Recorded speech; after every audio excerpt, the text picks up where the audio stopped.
వణికిస్తున్న ఒక జబ్బు కరోనా జబ్బు లేదా కోవిడ్-19 జబ్బు. దీని గురించి సాధారణ పౌరులకు కూడా తెలియాల్సిన అంశాలు చాలా ఉన్నాయి. ఈ వీడియోలో ప్రశ్న జవాబు పద్ధతిలో దీన్ని మనం నిర్వహిద్దాం. కరోనా లేదా కోవిడ్ జబ్బు అంటే ఏంటి? కోవిడ్-19 అనే పేరుతో దీన్ని పిలుస్తారు. CO అంటే కరోనా, VA అంటే వైరస్, D అంటే డిసీజ్. కోవిడ్-19 అని అన్నప్పుడు కరోనా వైరస్ డిసీజ్ 2019 సంవత్సరం అని అర్థం. పోయిన సంవత్సరం డిసెంబర్లో ఈ జబ్బును మొట్టమొదట చైనాలోని హూబే ప్రావిన్స్లో వుహాన్ అనే నగరంలో గుర్తించారు. ఆ విధంగా పేరు దానికి వచ్చింది. బయట సాధారణంగా కోవిడ్-19 అని పిలిచినా కరోనా జబ్బు అని పిలిచినా ఒకటే అర్థం. కరోనా గ్రూప్ ఆఫ్ వైరసెస్ మన జలుబుని తీసుకొని వచ్చే వైరస్తో సహా స్వైన్ ఫ్లూ, సార్స్, మెర్స్ అనే పేర్లతో గతంలో వచ్చిన జబ్బులన్నిటికీ కారణమైన ఇవన్నీ కూడా ఒకే ఫ్యామిలీకి సంబంధించినవి. కరోనా ఫ్యామిలీ అంటారు. ఈ వైరస్ మీద బుడుపుల్లాగా కిరీటంలాగా ఉంటాయి. అందుకని ఈ పేరు వచ్చింది. ఇప్పుడు మనం ప్రస్తుతం మాట్లాడుతున్న కరోనా వైరస్ గతంలో వచ్చిన సార్స్ వైరస్ యొక్క మాడిఫికేషన్. అడవుల్లో ఉండే జంతువుల్లో ఈ వైరస్ ఉండేది. జంతువుల్లో పెద్ద ప్రమాదం కలిగించేది కాదు. వాటిల్లో చాలా కాలం నుంచి ఉన్నందువలన వాటిని ఏమీ చేయలేని పరిస్థితి ఉంటుంది. మనం విచ్చలవిడిగా అడవుల్ని నరికేస్తూ వచ్చాం. అలా నరికినందువలన అడవుల్లో ఉండాల్సిన జంతువులు జన్మండే దగ్గర వచ్చి పడ్డాయి. వాటితో పాటు ఈ వైరస్లు కూడా ఎంట తీసుకుని వచ్చాయి. భూమిని కానీ, నదులను కానీ, సముద్రాలను కానీ, వాతావరణాన్ని కానీ, అడవులను కానీ అన్నిటినీ కూడా ఇవన్నీ మన కోసమే పుట్టినట్టు విచ్చలవిడిగా నాశనం చేయడం మొదలుపెట్టాం. అన్ని జంతువుల్లాగా మనం కూడా ఈ భూమి మీదకి గెస్టులుగా వచ్చాము అని భావించకుండా ఈ భూమికి మనమే ఓనర్లు అన్నట్టు మనం ప్రవర్తించడం మొదలుపెట్టాం. విధ్వంసకర అభివృద్ధిలో భాగం కింద, వినాశకర అభివృద్ధిలో భాగం కింద మనం ఇలా ప్రవర్తించడం మొదలెట్టాం. దాని పర్యవసానమే ఈరోజు కరోనా జబ్బు. ఇది మొదటిది కాదు, ఇది బహుశా చివరిది కూడా కాదు. మనం ఈ అభివృద్ధి పంథాన్ని అనుసరించినంత కాలము ఈ రకమైన జబ్బులు వస్తూనే ఉంటాయి, ఎదుర్కొంటూనే ఉండాల్సి వస్తాయి. మొత్తం ప్రపంచమంతా, విశ్వమంతా మన కోసమే పుట్టిందని మనం అనుకుంటున్నాం. ఈ విశ్వంలో మన స్థానం చాలా చాలా చాలా చిన్నది. మనకి మన గురించి ఆలోచించుకోగలిగే తెలివితేటలు వచ్చినాయి. అంత మాత్రాన విశ్వమంతా మన కోసమే పుట్టిందని దీన్ని అంతటినీ మన పెత్తన కింద ఉంచుకోవాలని భావించడం కరెక్ట్ కాదు. కనీసం భూమి విషయంలో మనం ఇలాంటి దురహంకారంతో ప్రవర్తిస్తున్న కారణంగానే ఈరోజు ఇలాంటి వైరస్లు వ్యాప్తి చెందుతున్నాయి. కరోనా జబ్బు వ్యాప్తిలో దశలు ఏంటి? వుహాన్ అనే నగరంలో డిసెంబర్లో ఈ జబ్బు మొదలైనప్పుడు ఇది ఏం జబ్బో స్పష్టంగా తెలియదు. ఒక నెల గడిచేటప్పటికీ దీని ఆనుపానులు మనకు అర్థమైనాయి. ఈ నెల కాలము వుహాన్ సిటీ నుంచి దాదాపు ప్రతిరోజు కొన్ని వందల విమానాలు, ఒక విమానంలో 100 నుంచి 200 మందిని ఎక్కించుకొని ప్రపంచంలోని అన్ని నగరాలకు వెళ్ళాయి. అంటే వుహాన్ సిటీలో కరోనా వైరస్ని ఎంట తీసుకుని ఈ ప్రయాణికులు, అంటే విమానాల్లో ప్రయాణం చేయగలిగే ప్రయాణికులు, అంటే upper middle class, upper class, వాళ్ళు మాత్రమే ప్రయాణం చేయగలరు. వీళ్ళు ప్రపంచమంతా తీసుకెళ్లారు. వుహాన్ సిటీ నుంచి వ్యక్తులకు జబ్బు వచ్చి ప్రపంచంలో నగరాలకు వెళ్ళడానికి మొదటి దశ అంటాం. ఇక్కడ ఈ జబ్బును తీసుకెళ్ళిన వాళ్ళు తమకి మొదట కాంటాక్ట్లోకి ఎవరు వస్తారో వాళ్ళకి జబ్బును అంటించడం రెండో దశ అంటాం. ఆ జబ్బు స్వీకరించిన వాళ్ళు తాము ఉన్న ప్రాంతాల్లో మరింత మందికి ఈ జబ్బుని వ్యాపింపజేయడానికి మూడవ దశ అంటాం. అంటే ఇక్కడ వుహాన్తో డైరెక్ట్గా సంబంధం ఉండదు. ఇక దీన్ని సెకండరీ కమ్యూనికేషన్ అంటాం. ఆ తర్వాత విస్తారంగా ఒక ఏరియాలో జబ్బంతా పాకిపోవడాన్ని నాలుగో దశ అంటాం. ప్రపంచంలో కొన్ని దేశాలు ఇప్పటికీ నాలుగో దశలోకి వెళ్ళిపోయాయి, కొన్ని మూడో దశలో ఉన్నాయి. ఒకటో దశలోనే దీన్ని నిజంగా అరికట్టగలం. విమానాల్లోంచి దిగిన వాళ్ళని దిగినట్టు క్వారంటైన్లో పెడితే,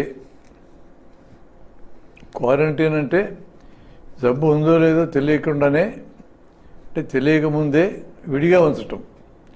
ఐసోలేషన్ అంటే జబ్బు ఉందని తెలిసినాక విడిగా ఉంచటం. క్వారంటైన్కి ఐసోలేషన్కి తేడా అది. అలా 14 రోజుల నుంచి 21 రోజులు వీళ్ళు విడిగా ఉంచి జబ్బు లక్షణాలు ఏమి లేవని అప్పుడు బయటికి పంపిస్తే సరిపోయేది. ఇది ఈరోజు కొత్త విషయమేం కాదు క్వారంటైన్ అనేది. గతంలో కూడా అంటువ్యాధులు ప్రబలినప్పుడు విమానాల మీద ఈ జబ్బుల్ని తీసుకెళ్తారనే ఉద్దేశం ఉన్నప్పుడు దిగిన వాళ్ళు దిగినట్టు క్వారంటైన్లో పెట్టి ఆ తర్వాత జబ్బు లేదని తెలుసుకునే బయటికి పంపేవాళ్ళు. అలా చేసి ఉంటే ఇది వ్యాప్తి చెంది ఉండేది కాదు. పాజిటివ్. కరోనా వైరస్ చాలా భయంకరమైందా? చాలా వైరస్ల కంటే కరోనా వైరస్ బలహీనమైనది. ఎబోలా వైరస్ కంటే,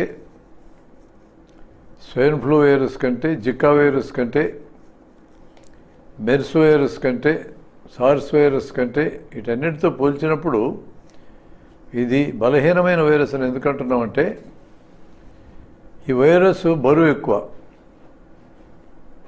దగ్గినప్పుడు తుమ్మినప్పుడు తుంపర్లకు అంటుకొని బయటకు వస్తుంది. ఇప్పటి వరకు రికార్డ్ అయిన దాని ప్రకారం ఈ వైరస్ పాజిటివ్స్ వచ్చినవి అని లెక్క వేసిన వాళ్ళలో 1% నుంచి 2% దాకా ఎక్కువ సందర్భాల్లో మరణాలు ఉన్నాయి. మొదట్లో కొన్ని దేశాల్లో 6-7% దాకా కూడా వచ్చినాయి.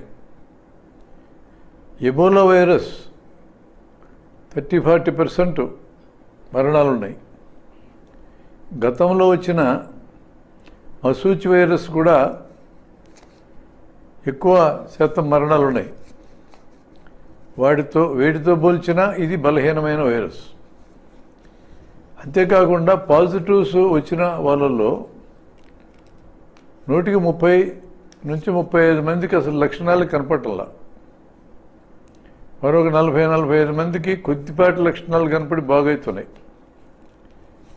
కరోనా వైరస్ గతంలో ఎక్స్పోజ్ అయితే దానికి రోగనిరోధక శక్తి రావడం అదొక రకం. అలా ఎక్స్పోజ్ కాకుండా కూడా 80 మందికి రోగాలను ఎదుర్కోగలిగే శక్తి ఉందంటే మన శరీరంలో ఉండే రోగనిరోధక శక్తితో పోల్చినప్పుడు కరోనా వైరస్ బలం చాలా తక్కువ అని అర్థం. కరోనా వైరస్ గురించి అవసరానికి మించి భయపెడుతున్నారా? జనం భయపడుతున్నారా? మొదట్లో కరోనా వైరస్ ఎంత ప్రమాదకరమైనది అర్థం కానప్పుడు అసలు ఇదేందో కూడా తెలియని కాలంలో భయపడ్డవాడు నిజమే. పూర్వకాలంలో అయితే విమానాల ప్రయాణాలు ఎంతగా లేని కాలంలో ఒక ప్రాంతంలో మొదలైన అంటువ్యాధి మరో ప్రాంతానికి పోవడానికి సంవత్సరాలు పట్టేది. ఇప్పుడు 24 గంటలు చాలు. అంత వేగంగా ప్రపంచమంతా ఈ జబ్బు పాకినందువలన ఇది చాలా ప్రమాదకరమైంది అనే అభిప్రాయం కలిగింది. అంతేకాకుండా మొదట్లో ఈ జబ్బులు వచ్చిన వాళ్ళలో దేశాధినేతలు, ప్రధానమంత్రులు, సెలబ్రిటీస్గా పిలువబడే సినిమా యాక్టర్లు, ఆటగాళ్ళు వీళ్ళందరూ ఈ జబ్బుకి చిక్కారు. దాంతో సెలబ్రిటీస్ కాబట్టి ప్రెస్లో కూడా విపరీతంగా వచ్చింది. సోషల్ మీడియా ఎక్కువగా వ్యాప్తి చెందున్న ఈ కాలంలో ఎక్కడే చిన్న ఉలికిపాటు వచ్చినా ప్రపంచమంతా వెళ్ళిపోతుంది. ఈ జబ్బు చాలా భయంకరమైన జబ్బు అనే విషయం వెళ్ళిపోయింది జనంలోకి. అట్లా భయపడటం జరిగింది. కొంతకాలం గడిచిన తర్వాత ఈ జబ్బు అనుకున్నంత వేగంగా విస్తరించటం లేదు, అంత పెద్ద ఎత్తున జనాన్ని చంపటం లేదనేది కూడా అర్థమైపోయింది. ముఖ్యంగా డబ్బున్న వాళ్ళు మంచి వైద్యం సంపాదించుకోవడం సాధ్యమే అని కూడా అర్థం చేసుకున్నారు. క్రమేణా వాళ్ళకి భయం తగ్గడం మొదలైంది. ఏమైనా మొత్తం మీద ఒక రకమైన భయం ప్రపంచవ్యాప్తంగా దానంతట పెరిగింది కొంత, పెంచబడింది కొంత. ఎందువలనంటే భయము, ప్రజల్లో ఉన్న భయం ఎప్పటికైనా మంచి వ్యాపార వస్తువు. ఆశ కంటే భయం మంచి వ్యాపార వస్తువు. ఆ భయంతో పరీక్షా సాధనాలు అమ్ముడుపోతాయి, మందులు అమ్ముడుపోతాయి, రకరకాల వైద్య విధానాలు అమ్ముడుపోతాయి. లాభాలు ప్రాధాన్యత కలిగినటువంటి వాళ్ళకి జనం సస్తరా బతుకుతురా పెద్ద ముఖ్యం కాదు. అది వ్యాపారానికి పనికొస్తా పనికిరాదు అనేది ముఖ్యం. ఈ జబ్బుని ఎలా నివారించవచ్చు?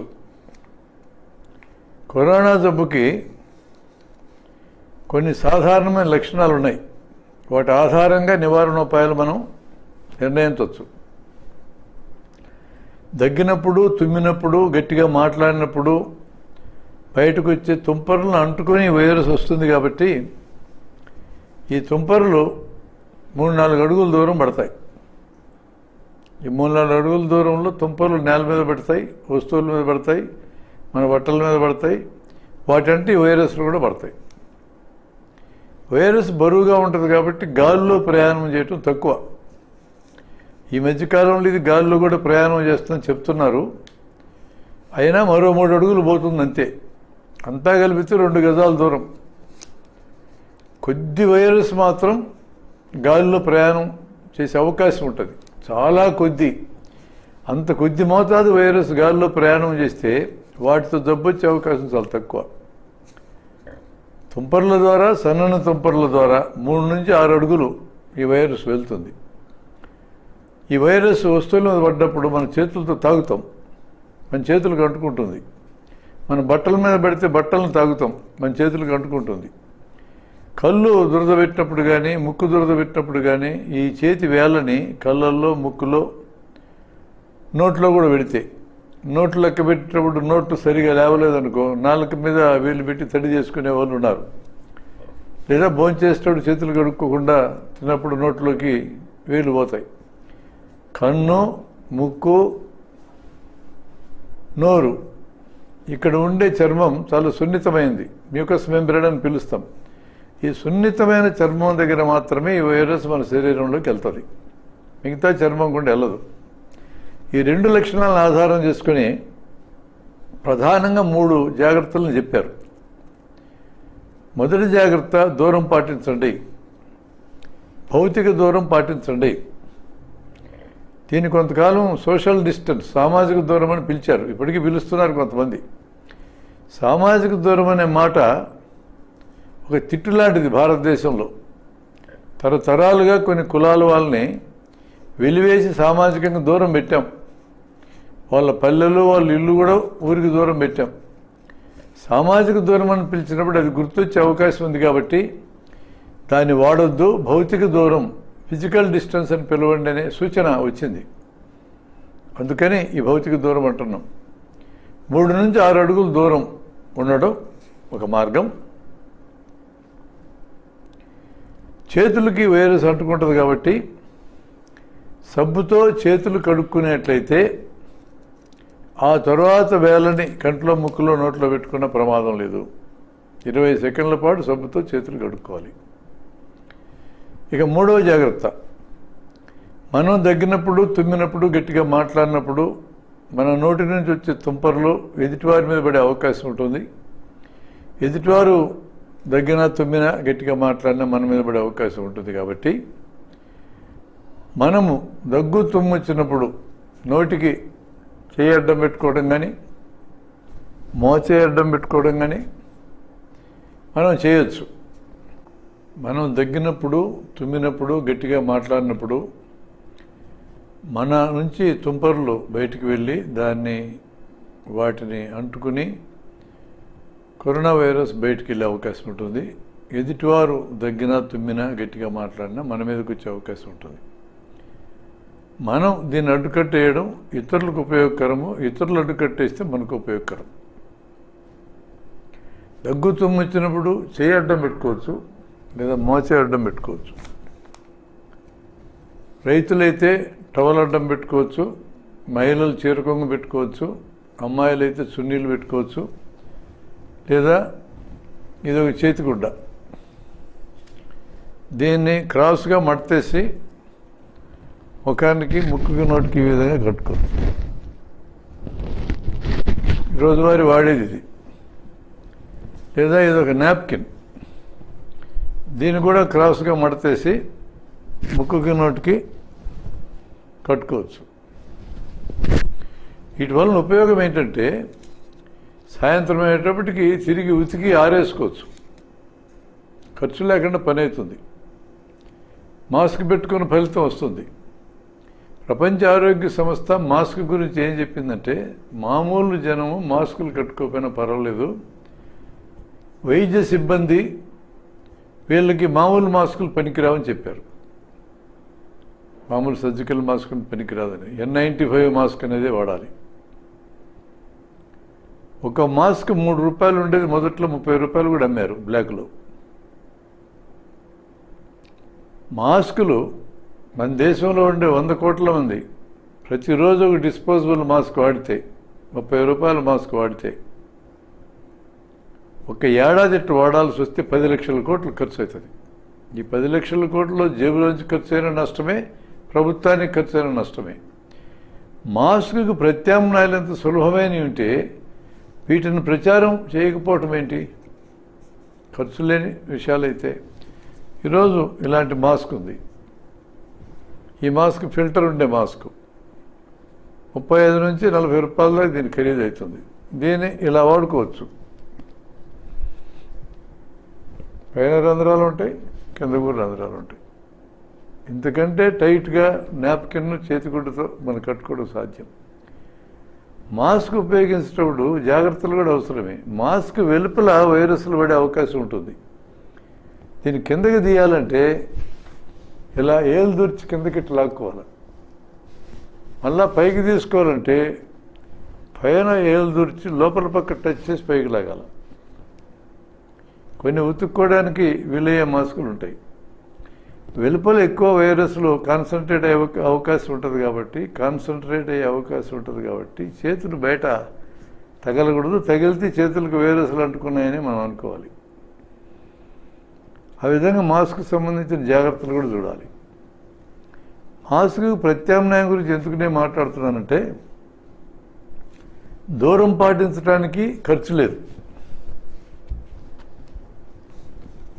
చేతులు కడుక్కోవడానికి ఖర్చు లేదు, గుడ్డ కట్టుకోవడానికి ముఖానికి గుడ్డ కట్టుకోవడానికి ఖర్చు లేదు. ఈ మూడింటిని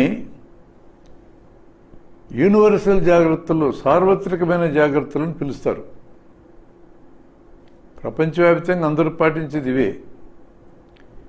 ఈ వైరస్ని మన దరిజారకుండా చేయడానికి 3 జాగ్రత్తలు ముఖ్యమైనవి. ఈ మూటిల్లో కూడా అతి ముఖ్యమైనది దూరం. మనం మాస్క్ కట్టుకోకపోయినా 6 నుంచి 7 అడుగులు దూరం ఉంటే అవతలలో దగ్గిన తుమ్మిన మన దాకా వైరస్ రాదు. అతి ముఖ్యమైనది దూరం, తర్వాత చేతులు కడుక్కోవడం, తర్వాత మాస్కు లేదా గుడ్డ అడ్డం కట్టుకోవడం. ఈ మూటి గురించి మనం సార్వత్రిక జాగ్రత్తల కింద చెప్తున్నాం. ఇప్పుడు జబ్బు కొంత ముదిరి జబ్బు గురించిన అవగాహన మరికొంత పెరిగినాక ఇంకా 2 జాగ్రత్తలు చెప్తున్నాం. కరోనా వైరస్ ఇతర జబ్బులు ఉన్నటువంటి వాళ్ళకి, ఇతర జబ్బులు ఉన్న వాళ్ళకి అంటే కంట్రోల్ కానీ షుగర్ జబ్బు కానీ, కంట్రోల్ కానీ బీపీ కానీ, గుండె జబ్బులు, ఊపిరితిత్తుల జబ్బులు, మూత్రపిండాల జబ్బులు, లివర్ జబ్బులు, క్యాన్సర్ జబ్బులు, ఇదివరకు కార్టికోస్టెరాయిడ్స్ అని మందులు వాడుతుండే జబ్బులు, హెచ్ఐవి ఎయిడ్స్ జబ్బు, అవయవ మార్పిడి జరిగి కొన్ని మందులు వాడుతూ ఉంటారు, ఆ మందులు వాడే వ్యక్తులు, ఇలాంటివన్నీ రిస్క్ ఫ్యాక్టర్స్ అంటారు, ప్రమాదకరమైన ఫ్యాక్టర్స్ అంటారు. ఈ జబ్బులు ఉన్నవాళ్ళు మన ఇంట్లో ఉంటే, మనం ఎవరమైనా బయట తిరిగి వచ్చినప్పుడు బయట ఉపయోగించిన బట్టల్ని సపరేట్గా పెట్టడమో ఉతికేయటమో చేయాలి. స్నానం చేసిన తర్వాతనే ఇంటి లోపలికి వచ్చి వీళ్ళు కలవాలి. ఇది 4వ జాగ్రత్త. చాలా చోట్ల ఇక్కడే ఫెయిల్ అవుతారు, బయట తిరిగి వైరస్ను పట్టుకొచ్చి ఇంట్లో పెడతారు. ఏం స్నానం చేయాలి ప్రతిసారి అనిపించి చేయరు. అవకాశం ఉన్నతో చేయొచ్చు. ఇక 5వ జాగ్రత్త, అవసరం లేకుండా బయట తిరగొద్దు. పని చేసుకోవాలి, బతకాలి, లేదా డ్యూటీలో భాగంగా వెళ్ళాలి. వాలంటీర్లో, వైద్య సిబ్బందో, పారిశుద్ధ్య సిబ్బందో, పోలీసులో, ఎంప్లాయీస్ అయితే తిరగాలి. తిరిగి ఇంటికి వచ్చిన వాళ్ళు ఈ జాగ్రత్త తీసుకోవాలన్నాం. అవసరం లేకుండా తిరగడం కూడా మనకు అలవాటు.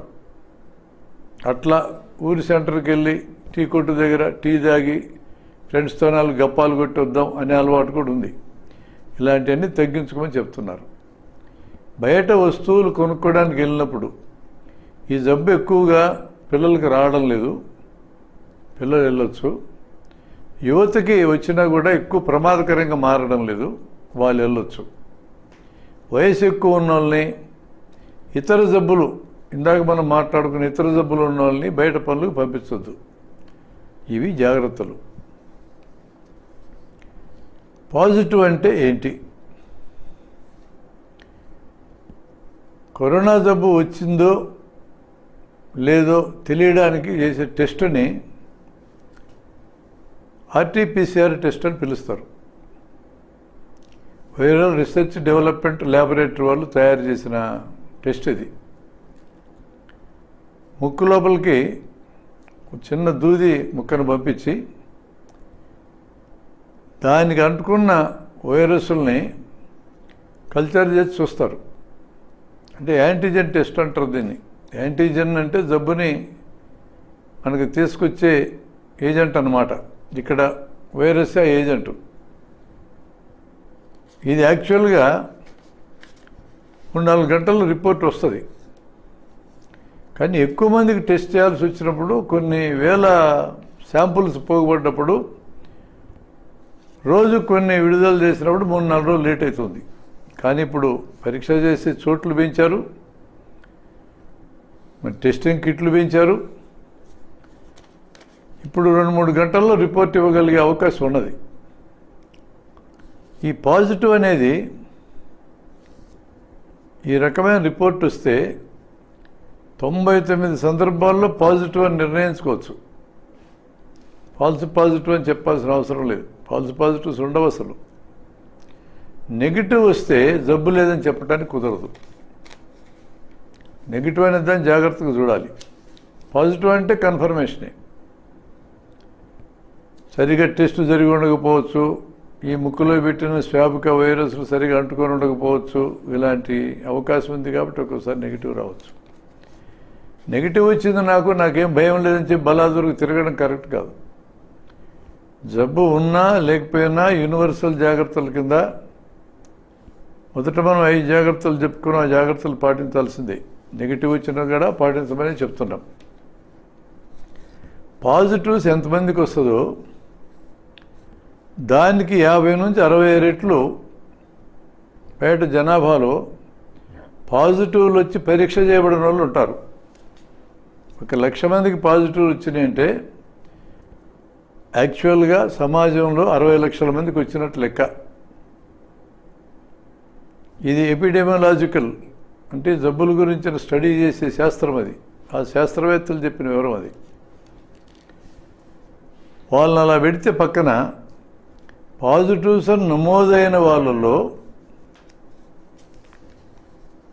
ఎలా లక్షణాలు ఉంటాయి? పాజిటివ్స్ అని నమోదైన వాళ్ళల్లో దాదాపు 30 నుంచి 35 మందికి ఏ లక్షణాలు ఉండవు, ఏముండవు, పాజిటివ్ అని వస్తుంది అంతే. మరో 40-45 మందికి కొద్దిపాటి లక్షణాలు ఉంటాయి. కొంచెం జ్వరం, కొద్దిగా పొడి దగ్గు, కొద్దిగా గొంతు నొప్పి, ఎందుకంటే పెరగవయి. ఇలానే 5 రోజులు 10 రోజులు తగ్గిపోతాయి. అంటే మొత్తం మీద 100కి 80 మంది పాజిటివ్లకి ఎటువంటి ఇబ్బంది లేకుండా బాగవుతారు. ఈడేడలు మన దృష్టి ఎట్టుండాలి. ఏ లక్షణాలు లేకుండా పాజిటివ్ వచ్చిన వాళ్ళకేం ప్రమాదం ఉండదు. కానీ వాళ్ళు దగ్గినా తుమ్మినా గట్టిగా మాట్లాడినా ఎదుటి వాళ్ళకి వైరస్లు వచ్చే అవకాశం ఉంటుంది. కాబట్టి పాజిటివ్ అనగానే వాళ్ళు ఇంట్లో ఐసోలేట్ అయి ఉండటం మంచిది. ఖచ్చితంగా మాస్క్ కట్టుకోవాలి బయటికి పోతే. ఇంట్లో ఐసోలేషనే ఉత్తమం, బయటికి పోకుండా ఉండటం మంచిది. అది 14 రోజుల, 21 రోజుల, 28 రోజులు అనేది వేరియబుల్. అది ఎక్కువ సందర్భాల్లో 14 రోజుల కంటే అవసరం ఉండదు. కొద్దిమందికి 21 రోజులు ఉండాల్సి వస్తుంది. బాగా అరుదుగా 28 రోజులు కూడా ఈ వైరస్ ఉన్న సందర్భాలు ఉన్నాయి. మన అండర్స్టాండింగ్కి 14 రోజులను పెట్టుకున్నాం చాలు. 14 రోజులు ఐసోలేషన్ ఉండాలి. కొద్దిపాటి లక్షణాలు ఉండి పాజిటివ్ వచ్చిన వాళ్ళకు కూడా ఈ జాగ్రత్తలన్నీ పాటించాల్సిందే, ఐసోలేషన్ ఉండాల్సింది. ఈ 2 రకాల వాళ్ళకంటే 100కి 80 మందికి హోమ్ ఐసోలేషన్ చాలు. ఇంట్లో ఐసోలేషన్ ఉంటే చాలు, ఆసుపత్రిలో ఉండాల్సిన అవసరం లేదు. కొద్దిపాటి జ్వరము, ఒళ్ళు నొప్పులు అలా ఉన్నప్పుడు దాని వరకు తగ్గడానికి పారాసిటమాల్ వాడితే చాలు. ఇంకా ఏ ఇతర మందులు కూడా వాడాల్సిన అవసరం లేదు. శుభ్రంగా తినొచ్చు, ఇంట్లో ఉండొచ్చు. ఇంట్లో సెపరేట్గా ఒక రూమ్ ఉంటే ఒక రూమ్లో ఈ వ్యక్తి నుంచే మంచిది. ఇక ఒకటే రూమ్ ఉన్న వాళ్ళు విడదీయటం కుదరదు. అసలు ఇల్లు లేని వాళ్ళని విడదీసే సమస్య రాదు. మన దేశంలో ఇల్లు లేని వాళ్ళు ఉన్నారు. ఒకటే రూమ్లో 7-8 మంది ఉన్న సందర్భాలు కూడా ఉన్నాయి. వాళ్ళకి వర్తించే జాగ్రత్త కాదు ఇది. మధ్యతరగతి వారికి, పై తరగతి వారికి 2-3 రూములు ఇంట్లో ఉంటే ఒక రూమ్లో పాజిటివ్ వచ్చిన వాళ్ళు పెట్టడం వీలవుతుంది. అలా కొద్దిమందికి మాత్రం అవకాశం ఉంటుంది. ఇక ఇంకో 15 మంది ఉంటారు పాజిటివ్లు వచ్చి, ఈ 80 కాక ఇంకో 15 మంది. వీళ్ళకి లక్షణాలు కొంచెం పెరగడాన పెరుగుతాయి, కొత్త లక్షణాలు వచ్చి కలుస్తాయి. మొత్తం ఎన్ని రకాల లక్షణాలు ఇట్లా ఉంటాయంటే పొడి దగ్గు, గొంతు నొప్పి, జ్వరము, నీరసము, ఒళ్ళు నొప్పులు, తలకాయ నొప్పి, విరేచనాలు, కడుపు నొప్పి, కొద్దిమందికి జలుబు, రుచి వాసన తెలియకపోవడం, కళ్ళ కలక, ఆయాసం, గుండె నొప్పి, శరీరం బ్లూ కలర్ మారటం, ఇలాంటి రకరకాల లక్షణాలు వర్ణించబడ్డాయి. కామన్గా ఉండేది మాత్రం దగ్గు, గొంతు నొప్పి, జ్వరము, నీరసము, ఒళ్ళు నొప్పులు, ఆయాసము. ఇవి చాలా కామన్గా ఉండేవి. వీటిల్లో ఏ లక్షణాలైనా ఉండని అవి పెరగకుండా ఉంటే, ఉన్న లక్షణాలు పెరగకుండా ఉంటే, కొత్త లక్షణాలు వచ్చి కలవకుండా ఉంటే, ఒకవేళ కొత్త లక్షణం వచ్చి కలిసినా పెరగకుండా ఉంటే వీళ్ళు కూడా పెద్ద పెద్ద వైద్యాలు చేయించుకోకర్లా. ఎక్కువ మంది హోమ్ ఐసోలేషన్తోనే బాగవుతారు. కాకపోతే అదనపు లక్షణాలు ఎప్పుడు వచ్చినా, లక్షణాలు కొంచెం పెరిగినా ఒక్కసారి హాస్పిటల్కి వెళ్ళి చూపించుకోవడం అవసరం. అక్కడ నిర్ణయించిన తర్వాత ఇంట్లో ఉండాలా, ఐసోలేషన్లో, ఆసుపత్రిలో ఉండాలా తేల్చొచ్చు. లక్షణాలు అతి తక్కువగా ఉంటేనే ఆసుపత్రికి వెళ్ళక్కర్లా. అప్పటిదా పరీక్ష చేయకపోయినా కూడా ఏం కాదు. లక్షణాలు కొంచెం పెరిగినా, కొత్తవి వచ్చినా ఖచ్చితంగా పరీక్ష చేయటం మంచిది. పాజిటివ్ వచ్చే లక్షణాలు ఉంటే ఒకసారి డాక్టర్కి చూపించుకున్న తర్వాత ఏం చేయాలో నిర్ణయించుకోవచ్చు. తర్వాత 5% ఉన్నారు. ఈ 5 ఎవరంటే ఇతర జబ్బులు కలిసి ఉన్న వాళ్ళు. ఇందాక చెప్పుకున్న షుగర్ జబ్బు, బీపీ జబ్బులు ఇట్లాంటి కలిసి ఉన్నవాళ్ళు. వీళ్ళకి లక్షణాలు ఏ మోతాదులో ఉన్నా ఆసుపత్రిలో ఒకసారి చూపించడం అవసరం. ఆసుపత్రిలో ఏం చేస్తారు, అక్కడ ట్రయేజ్ అనే కార్యక్రమం జరుపుతారు. ట్రయేజ్ అంటే వచ్చిన రోగులందరినీ వర్గీకరిస్తారు. పాజిటివ్ ఉంది, ఏ లక్షణాలు లేవు, ఇది ఒక గ్రూపు. మీరు ఇంటికి వెళ్ళండి, శుభ్రంగా తినండి, ఐసోలేషన్లో ఉండండి, దూరం మెయింటైన్ చేయండి, ఇతరులకు జబ్బు తీసుకురాగానే సలహా ఇచ్చి పంపుతారు. మరో గ్రూపు మైల్డ్గా లక్షణాలు ఉన్నాయి, కొద్దిపాటి జ్వరము, కొద్దిగా ఒళ్ళు నొప్పులు, పొడి దగ్గు, గొంతు నొప్పి. మీకు ఈ లక్షణాలు పెరగకుండా ఇలానే ఉంటే ఇంటి దగ్గరే ఉండండి, లక్షణాల వరకు వైద్యం చేసుకోండి చెప్తారు, మాత్రలు ఇస్తారు, పారాసెటమాల్ అటు ఇచ్చి పంపిస్తారు. ఇది ఒక గ్రూపు. లక్షణాలు కొంత పెరిగినాయి, పెరిగి స్టేషనరీగా ఉన్నాయి, అంతకంటే పెరగడంలా, వీళ్ళని రోగి ఉన్న పరిస్థితిని బట్టి ఇంటి దగ్గర ఐసోలేషన్లో ఉంటారంటే ఇంటి దగ్గరికి పంపిస్తారు. ఇంటి దగ్గర ఉండలేం లేదు సార్, ఉండే అవకాశం లేదు, మా ఇంట్లో ఒకటే రూమ్ ఉంది, ఉండలేం, అసలు మాకు ఇల్లే లేదు, ఉండలేం అని అన్నప్పుడు ఆసుపత్రి ఐసోలేషన్ ఉంచుతారు. వాళ్ళను కూడా అబ్జర్వ్ చేస్తూ ఉంటారు, తిండి పెడతా ఉంటారు, తిరగనీయకుండా అక్కడే ఉంచుతారు, లక్షణాలు పెరుగుతున్నాయేమో గమనిస్తారు. ఇది అక్కడ చేసే కార్యక్రమం. ఇక అంతకంటే ఎక్కువ లక్షణాలు ఉండి నేను ఎట్లా నిర్ణయిస్తాం, పల్స్ ఆక్సిమీటర్ అని, పల్స్ ఆక్సిమీటర్ చిన్న సాధనం ఉంది. ఇది పల్స్ ఆక్సిమీటర్. ఇదివరకు పల్స్ ఆక్సిమీటర్ అంటే 40,000 50,000 ఉండేవి, డెస్క్టాప్. ఇవి చాలా చిన్నవి, వేలుగు పెట్టుకునే ఫింగర్ పల్స్ ఆక్సిమీటర్స్ 500 నుంచి 2,000 దాకా ఉంటాయి. ఈ పల్స్ ఆక్సిమీటర్ సాధనంతో మన శరీరంలో రక్తంలో ఆక్సిజన్ ఎంత ఉందో తెలుస్తుంది. చాలా సింపుల్ సాధనం, కొనుక్కోగలిగిన వాళ్ళు కొనుక్కొని దగ్గర ఉంచుకోవాలి, కొనలేని వాళ్ళు వాలంటీర్ల దగ్గర ఉన్నాయి, వాళ్ళ దగ్గర వెళ్ళి చూసుకోవచ్చు. దీని ఆధారంగా ట్రయేజ్లు అందరికీ చేస్తారు ఈ పరీక్ష. దీని ఆధారంగా ఒక సలహా ఇస్తారు, ఏమనంటే ఇదివరకు ఆరోగ్యంగా ఉండి ఇప్పుడు పాజిటివ్ వచ్చిన వాళ్ళకి 90 కంటే ఇది తగ్గకుండా ఉందనుకోండి, ఇలాగే పంపిస్తారు. ఏదైనా ఇతర జబ్బులుండి పాజిటివ్ వచ్చిన వాళ్ళకి 94 కట్ ఆఫ్ పాయింట్గా పెట్టుకున్నారు. దీన్ని వాడేది ఎలా అంటే, ఇక్కడ బటన్ ఉంది, ఆన్ చేస్తాం, లోపల రెడ్గా కనపడుతుంది, అది ఇన్ఫ్రారెడ్ రే అంటారు దాన్ని. మనం వేలుగు పెట్టుకున్నప్పుడు ఆ ఇన్ఫ్రారెడ్ రే గోరు అటువైపు ఉండాలి. ఇది ఇన్ఫ్రారెడ్ రే ఉంది, గోరు అటువైపు పెట్టాం. ఇలా వేలుగు పెట్టగానే మనకి ఇక్కడ ఆక్సిజన్ ఎంత ఉందో తెలుస్తుంది, పల్స్ రేటు కూడా తెలుస్తుంది.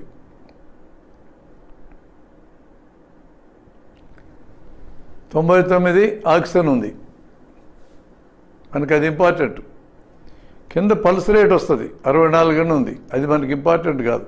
జ్వరం అంటే పల్స్ రేట్ పెరుగుతుంది, లేకపోతే మామూలుగా ఉంటుంది.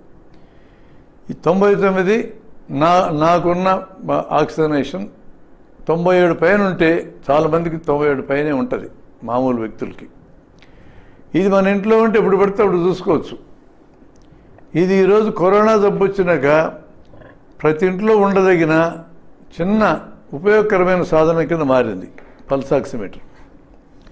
ఆసుపత్రుల్లో ట్రయేజ్ దగ్గర కూడా పల్స్ ఆక్సిమీటర్తో చూస్తారు. 94 పైన 90కి పైన కానీ ఉంటే వాళ్ళని హోమ్ ఐసోలేషన్కి కానీ, ఇబ్బంది ఉన్న వాళ్ళకి ఆసుపత్రి ఐసోలేషన్ కానీ పంపిస్తారు, అబ్జర్వ్ చేసుకుంటూ ఉంటారు.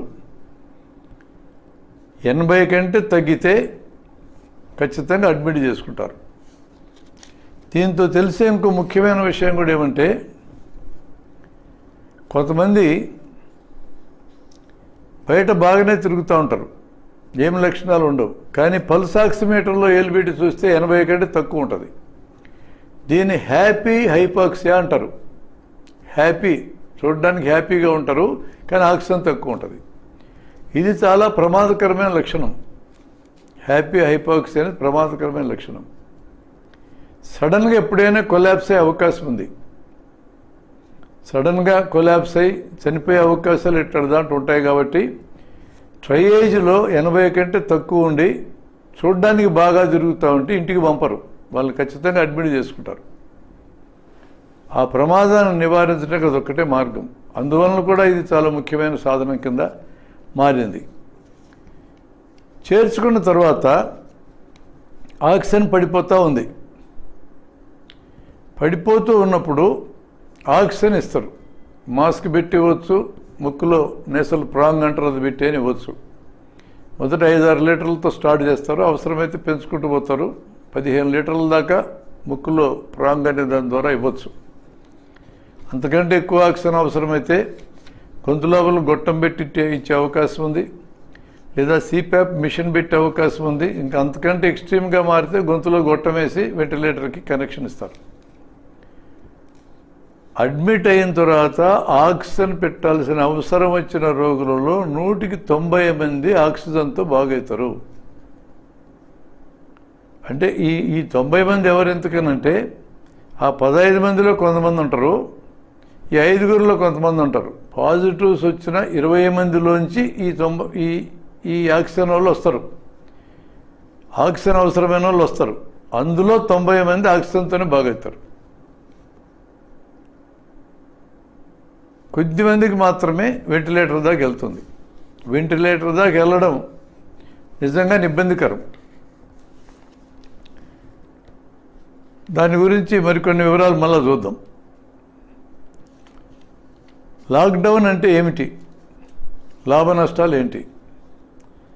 జనాన్ని ఎక్కడా తిరగనీయకుండా, బజార్లో తిరగనీయకుండా, స్కూళ్ళు, ఆఫీసులు, మాల్స్, బజార్లు, ఇడ్లీ బండ్లు, ప్రతిదాన్ని మూతేయడం, గుళ్ళు, దేవాలయాలు, చర్చిలు, ఎవ్రీథింగ్ ప్రతిదాన్ని మూతేసి జనాన్ని తిరగనీయకుండా చేయడం లాక్డౌన్ అంటారు. లాక్డౌన్ వలన కరోనా జబ్బు తగ్గదు, కరోనా జబ్బు వ్యాప్తి తగ్గుతుంది, స్పీడ్ తగ్గుతుంది. లాభం ఏంటంటే స్పీడ్ తగ్గుతుంది. స్పీడ్ తగ్గడం అనే దాన్ని మనం ఆసరా చేసుకొని అప్పటిదాకా కరోనా జబ్బు వస్తే ఎదుర్కోవడానికి ఏమేం కావాలో అవి సన్నద్ధంగా మన దగ్గర ఉంచుకోకపోతే ఈ సమయంలో వాటిని ఉంచుకోవచ్చు. ఇది ఈ సమయం దొరుకుతుంది మనకి. ఏముంది అట్లాంటి? వైద్య సిబ్బంది, డాక్టర్ల సంఖ్యను పెంచుకోవడం, అవసరమైతే కొత్త డాక్టర్లు రిక్రూట్ చేసుకోవడం, టెంపరీ బేసిస్ని తీసుకోవడం, పారిశుద్ధ్య సిబ్బందిని పెంచుకోవడం, పడకలు పెంచుకోవడం, ఆక్సిజన్ సప్లై పెంచుకోవడం, మాస్కులు, గ్లౌస్ పెంచుకోవడం, పర్సనల్ ప్రొటెక్షన్ ఎక్విప్మెంట్ పెంచుకోవడం, వెంటిలేటర్లు పెంచుకోవడం, ఇవన్నిటినీ ఈ లాక్డౌన్ 1-2 నెలల్లో ఏర్పాటు చేసుకోవడానికి ఉద్దేశించబడింది లాక్డౌన్. దీంతో ఉన్న ప్రధానమైన నష్టం ఏంటంటే ఇప్పటికే మన దేశం యొక్క ఆర్థిక వ్యవస్థ చిన్నాభిన్నంగా ఉంది రకరకాల కారణాలతో. ప్రపంచం అంతా ఇట్లే ఉంది, మన దేశం కూడా అట్లే ఏడుస్తూ ఉంది. మొత్తం అన్ని కార్యక్రమాలు బంద్ చేసిన తర్వాత టోటల్ పారిశ్రామిక యాక్టివిటీ, ఎకనామిక్ యాక్టివిటీ బంద్ అయిపోతుంది. ప్రభుత్వానికి ఆదాయాలు ఉండవు, ప్రజలకి ఆదాయాలు ఉండవు. ఇది పెద్ద నష్టం. లాక్డౌన్ అవసరం లేకుండా ఎప్పుడు చేయగలరు? రోగం వచ్చిన వెంటనే స్పందించి ట్రాకింగ్, కాంటాక్ట్ను ట్రాక్ చేయడం, ట్రేస్ చేయడం, ట్రాక్ చేయడం, వెంటనే టెస్ట్ చేయడం, అవసరమైన ట్రీట్మెంట్లో పెట్టడం అనే వ్యవస్థని పకడ్బందీగా కానీ చేసుకుంటే లాక్డౌన్ కూడా పెట్టాల్సిన అవసరం ఉండదు. కొన్ని దేశాలు లాక్డౌన్ లేకుండా ఈ జబ్బును ఎదుర్కోగలిగినాయి. ఆ పకడ్బందీ వ్యవస్థ లేని చోట లాక్డౌన్ చాలా దేశాలు పెట్టుకున్నాయి. లాక్డౌన్ అనే దాన్ని ఇలాంటి వనరులు క్రియేట్ చేసుకోవడానికి ఆసరాగా వాడుకున్నారు. మన దురదృష్టం ఏంటంటే మన దేశంలో లాక్డౌన్ పెట్టిన తర్వాత కూడా ఈ వనరుల్ని క్రియేట్ చేసుకోవడం సమర్థవంతంగా చేసుకోలే. అవసరమైనంత చేసుకోలే, సమర్థవంతంగా చేసుకోలే.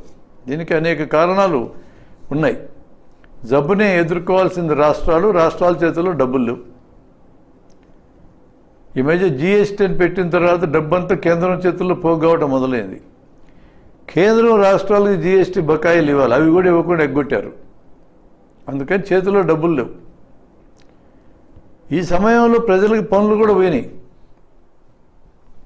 వలస కార్మికులకు పనులు పోయినాయి, రోజువారీ కార్మికులకు పనులు పోయినాయి. దాదాపు 50 కోట్ల మందికి పనులు లేకుండా పోయినాయి. అంటే చేతుల ఆదాయం లేదు. చేతుల ఆదాయం ఉంటే ఎకనామిక్ యాక్టివిటీ ఉంటుంది, జనం బతుకుతారు. ఆదాయమే లేకపోతే ఏం చేస్తారు? ఇలాంటి నష్టం జరిగింది. ఏ చిన్న వస్తువు కొనుక్కోవాలన్నా సాధ్యం కాని పరిస్థితి. ఈ నష్టాలు లాక్డౌన్ వల్ల జరిగినాయి.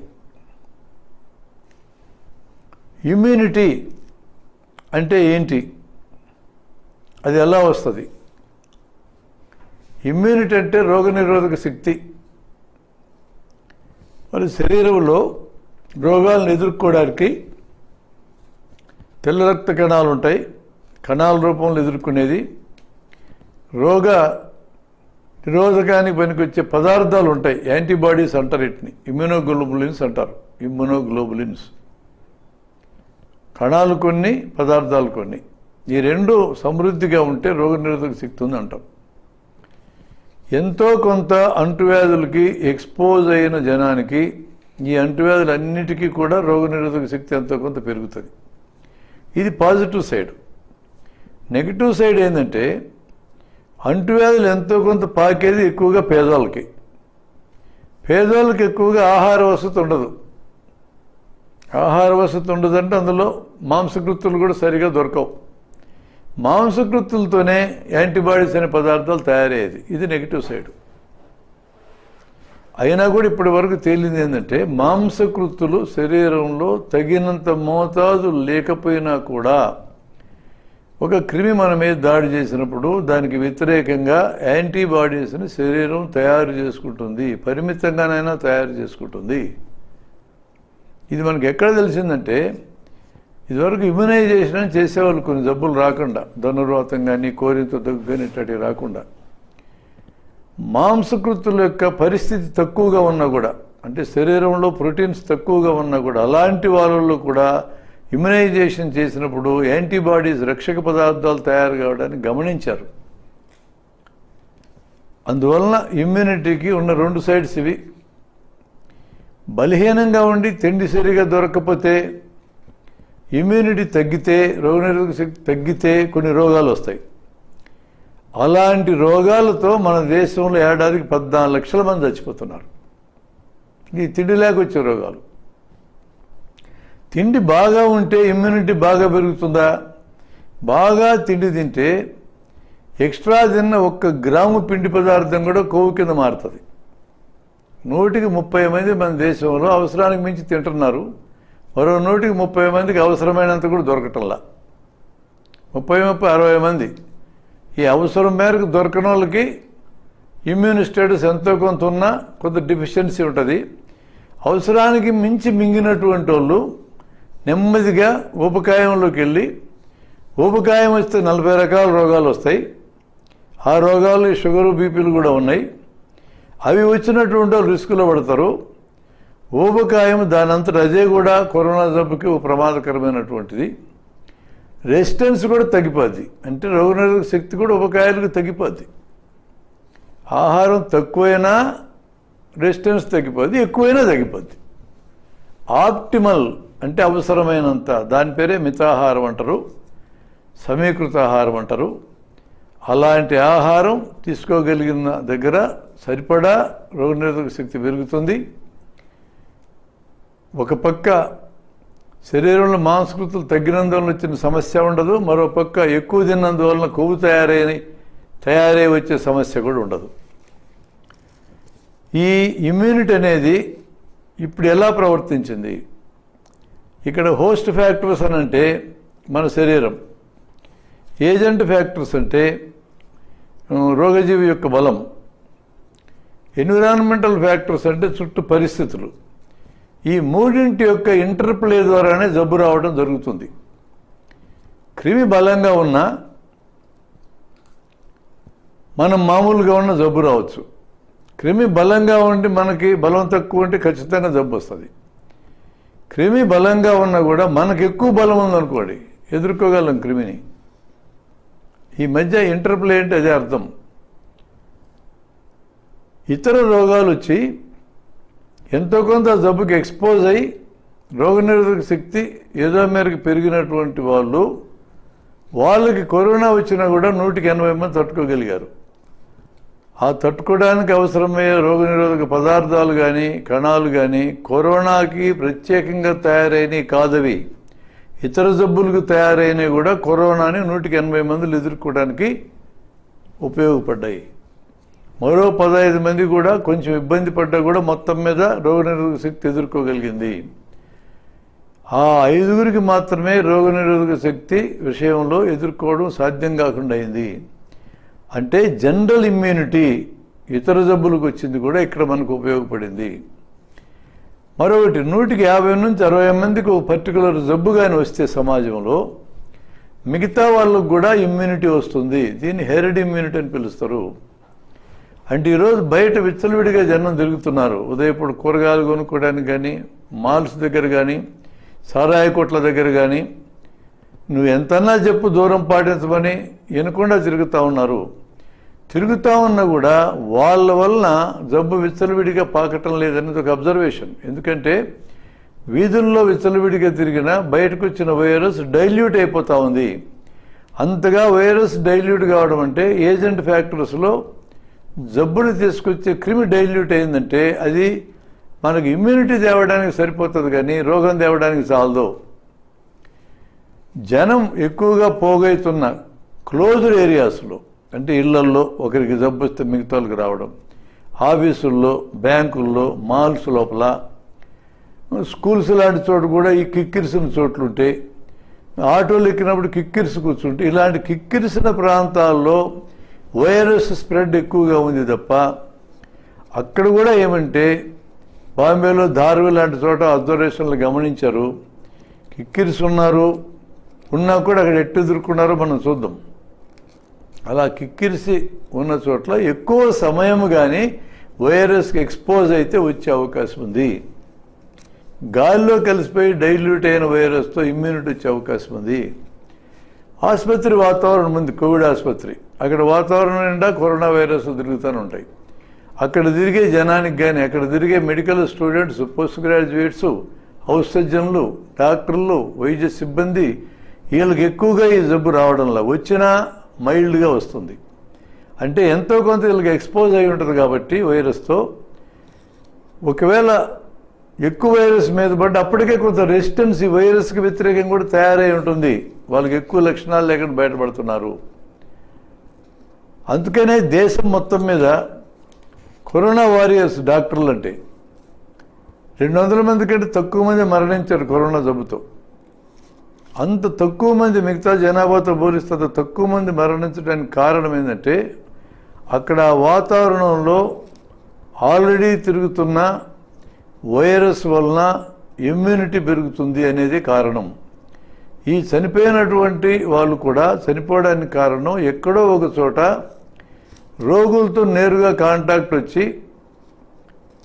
వైరస్ ఎక్కువగా డెలివరీ అయినందుకే వాళ్ళు మరణించడం జరిగింది. పర్సనల్ ప్రొటెక్షన్ ఎక్విప్మెంట్ వేసుకుని నేరుగా రోగులకు వైద్యం చేసిన సందర్భాల్లో కూడా చాలామంది డాక్టర్లు 99% ఏ ప్రమాదం లేదు. పర్సనల్ ప్రొటెక్షన్ ఎక్విప్మెంట్ డిఫెక్టివ్గా ఉంటే చెప్పలేం, కానీ వాళ్ళకి 99 మందికి జబ్బు రావడంలా. ఎక్కడైనా నిర్లక్ష్యం వహించిన చోటే డాక్టర్లు కూడా బలైనారు, మిగతా చోట్ల కాల. ఇవన్నీ మనకేం తెలియజేస్తున్నాయి? దీంతో పాటు ధారవ అనుభవం కూడా. కిక్కిరిసిన ప్రాంతం అది 2.5 చదరపు కిలోమీటర్ల ప్రాంతంలో 6.5 లక్షల మంది జీవిస్తున్నారు. 10x10 సైజు 100 చదరపు అడుగుల ప్రాంతంలో 7 నుంచి 10 మంది జీవిస్తున్నారు.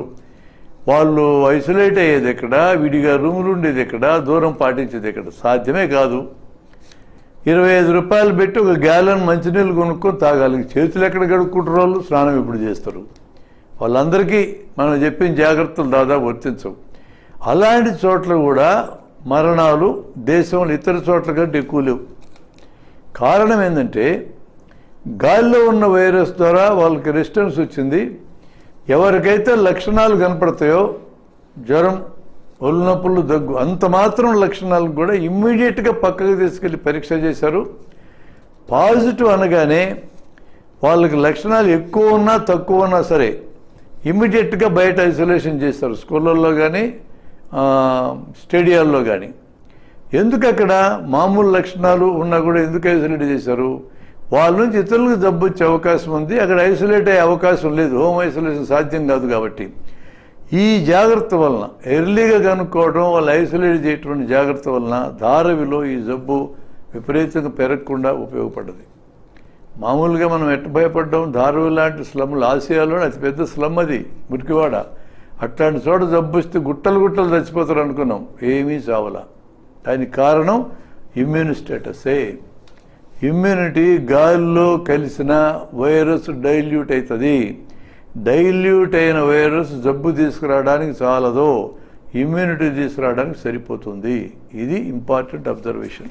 కరోనా గురించి ఎవరెవరు భయపడాలి? కరోనా గురించి న్యాయంగా అయితే ఎవరు భయపడకూడదు, జాగ్రత్త పడాలి అనేది సరైన ప్రశ్న. కరోనా పాజిటివ్ వచ్చి లక్షణాలు లేని వాళ్ళు భయపడక్కర్లేదు, జాగ్రత్త పడాలి. వాళ్ళ కోసం కాదు, ఇతరులకు జబ్బు రాకుండా. కరోనా వచ్చి హోమ్ ఐసోలేషన్లో ఉన్న వాళ్ళు జాగ్రత్త పడాలి, తమకు పెరగకుండా ఉండటానికి, ఇతరులకు రాకుండా ఉండటానికి. లక్షణాలు వచ్చినటువంటి వాళ్ళు ఆసుపత్రికి వెళ్ళి చూపించుకోవడం జాగ్రత్తలో భాగం, భయపడాల్సిన అవసరం లేదు, వాళ్ళందరూ బాగా ఇంటికి వెళ్తారు. 100కి 5 పాజిటివ్లు వచ్చి ఇతర జబ్బులు ఉన్న వాళ్ళు కూడా భయపడొద్దు. ధైర్యం అనేది ఇమ్యూనిటీకి కూడా తోడ్పడుతుంది, భయం ఇమ్యూనిటీ కూడా దెబ్బతీస్తుంది. అందుకని భయం అనేది పనికిరాదు ఇక్కడ. ఇది భయంకరమైన జబ్బు కూడా కాదు వాస్తవంగా. జాగ్రత్తలు తీసుకుంటే రాదని మనకు తెలుసు, లక్షణాలు కనపడగానే అప్రాపరేట్ ప్లేస్కి వెళ్ళి, సరైన ప్లేస్కి వెళ్ళి చూపించుకోవాలి. అందువలన జాగ్రత్తలు తీసుకోవాల్సిన వాళ్ళలో 5% మనకి క్రిటికల్ పీపుల్ ఉన్నారు, ఎక్కువ శ్రద్ధ వహించాల్సిన వాళ్ళు. ఇప్పటి వరకు ఉన్న స్టాటిస్టిక్స్లో పిల్లలకి ఎక్కువగా రావడంలా, బహుశా ఎక్స్పోజర్ కూడా తక్కువ ఉండొచ్చు. యూత్కి ఎక్కువ రావడం లేదు, ఒకవేళ వచ్చినా లక్షణాలు ఎక్కువ ఉండటంలా బాగవుతున్నారు. ఇప్పటి వరకు ఆరోగ్యంగా ఉన్నవాళ్ళు, కొంత ఎక్కువ వయసు ఉన్న వాళ్ళు కూడా తట్టుకొని బయటపడుతున్నారు. ప్రాబ్లం ఇప్పటిదాకా ప్రపంచవ్యాప్తంగా మరణాలు సంభవించిందంతా కూడా పూర్తి అజాగ్రత్త వహించినటువంటి వాళ్ళు, కోమార్బిడిటీస్ అంటే ఇతర జబ్బులు ఉన్నవాళ్ళు మాత్రమే. వాళ్ళు ఖచ్చితంగా జాగ్రత్త తీసుకోవాల్సిన అవసరం ఉంది. స్కూళ్ళు తెరవడం సాధ్యమా? స్కూళ్ళు రేపు తెరుస్తూ, ఎల్లుండి తెరుస్తామంటూ ప్రకటిస్తున్నారు. ప్రజలు తమ పిల్లలకి 1 సంవత్సరం వృధా అయిద్దని భయపడుతున్నారు. కానీ మరోపక్క తల్లిదండ్రులకున్న భయం ఏంటంటే, స్కూళ్ళు పంపించిన తర్వాత పిల్లలందరూ దగ్గర కూర్చుంటే జబ్బు మరింత ఎక్కువైతుందేమో అని అనుకుంటున్నారు. ప్రపంచవ్యాప్తంగా కూడా స్కూళ్ళు తెరిచిన దగ్గర కొంత పెరిగిన మాట కూడా నిజమే. ఏమేం జాగ్రత్తలు తీసుకోవచ్చు? పిల్లల్ని భౌతిక దూరం పాటించి దూరం కూర్చోబెట్టవచ్చు. అలా కూర్చోబెట్టాలంటే రోజు మార్చి రోజు పిల్లలు బడికి వెళ్ళేటట్టు చేయొచ్చు. క్లాసులో ఉన్న 40 మంది పిల్లలు 20 మందిని ఒకరోజు, 20 మందిని ఒకరోజు అదే సబ్జెక్టు 2 రోజులు చెప్తారు. టీచర్ వస్తాడు, కానీ పిల్లలు మాత్రం ఆల్టర్నేట్ డేస్ వస్తారు. అలా ఆల్టర్నేట్ డేస్ వచ్చిన సందర్భంలో సిలబస్ను కొంత తగ్గించాలి. ఏది బుద్ధి పెడితే ఆ సిలబస్, ప్రభుత్వాలకు నత్తని సిలబస్ తీసేయటం కాదు, అంత అత్యవసరంగా సిలబస్ తీయచ్చు. మళ్ళీ నెక్స్ట్ ఇయర్ కూడా చెప్పాలి సిలబస్ ఉందనుకో, ఈ ఇయర్ తీసేయచ్చు, అప్పుడు కవర్ చేసుకోవచ్చు. పిల్లలకి మాస్కులు పెట్టుకునే, మాస్కులు లేదా గుడ్డ కట్టుకునే అనుమతించాలా. స్కూల్ మొత్తం శానిటైజ్ చేయాలి, బల్లలను శానిటైజ్ చేయాలి, వస్తువులను శానిటైజ్ చేయాలి. ఇవన్నీ జాగ్రత్తలు తీసుకోవచ్చు, తీసుకుని స్కూల్లో పెడతా అనొచ్చు. కానీ తల్లిదండ్రులకు ధైర్యం అయితే రాదు. దీనికని మరో సూచన ఏంటంటే, అసలు డిసెంబర్ దాకా వ్యాక్సిన్ వస్తుందని నమ్మకం లేదు.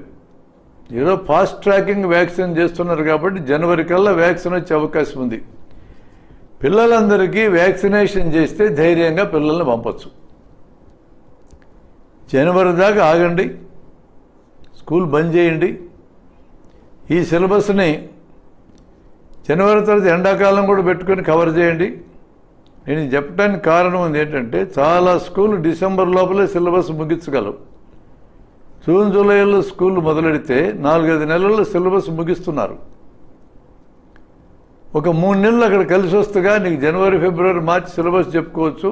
ఏప్రిల్ మేను కూడా కలుపుకుంటే ఒక ఎండాకాలం రద్దు చేస్తే సిలబస్ని కవర్ చేయొచ్చు. పిల్లలకి అకాడమిక్ ఇయర్ నష్టపోకుండా చూడవచ్చు. మరోపక్క ఆన్లైన్ టీచింగ్ అని పెట్టారు.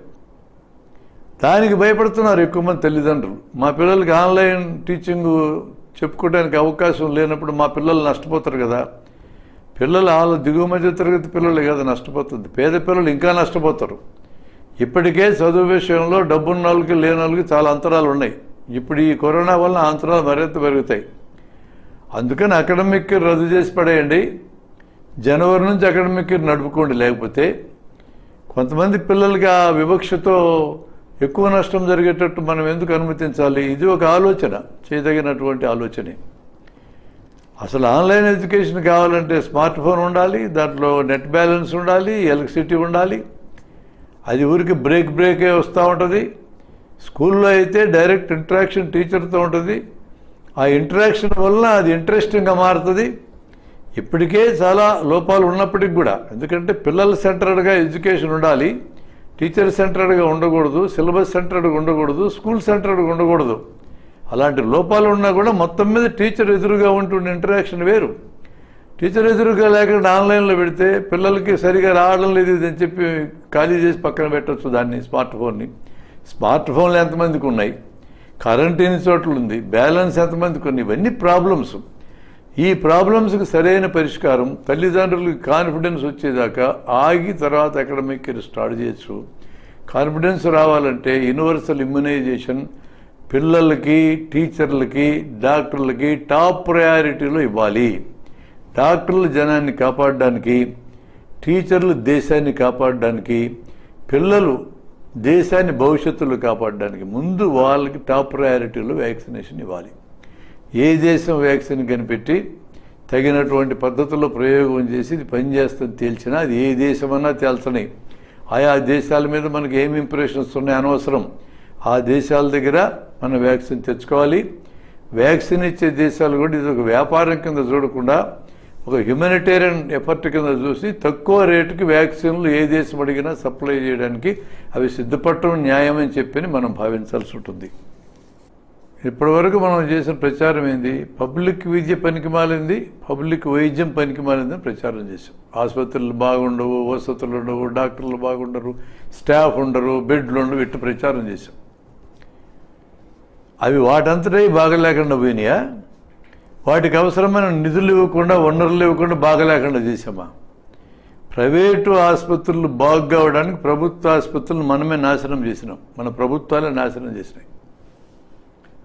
వాటి సంస్కృతులు ఏమని మాట్లాడుతూ ఉన్నారు. తప్పది. తగిన నిధులు ఇవ్వండి, సిబ్బందిని ఇవ్వండి, గౌరవనీయమైన జీతాలు ఇవ్వండి, ఎక్విప్మెంట్ ఇవ్వండి, ముందు నిధులు కేటాయించండి. పబ్లిక్ ఎక్స్పెండిచర్ జీడిపిలో 0.9% కంటే లేదు వైద్యం ఆరోగ్యం కోసం. అంత తక్కువ ఉంటే ప్రభుత్వ హాస్పిటల్ ఎట్లా బాగుపడతాయి?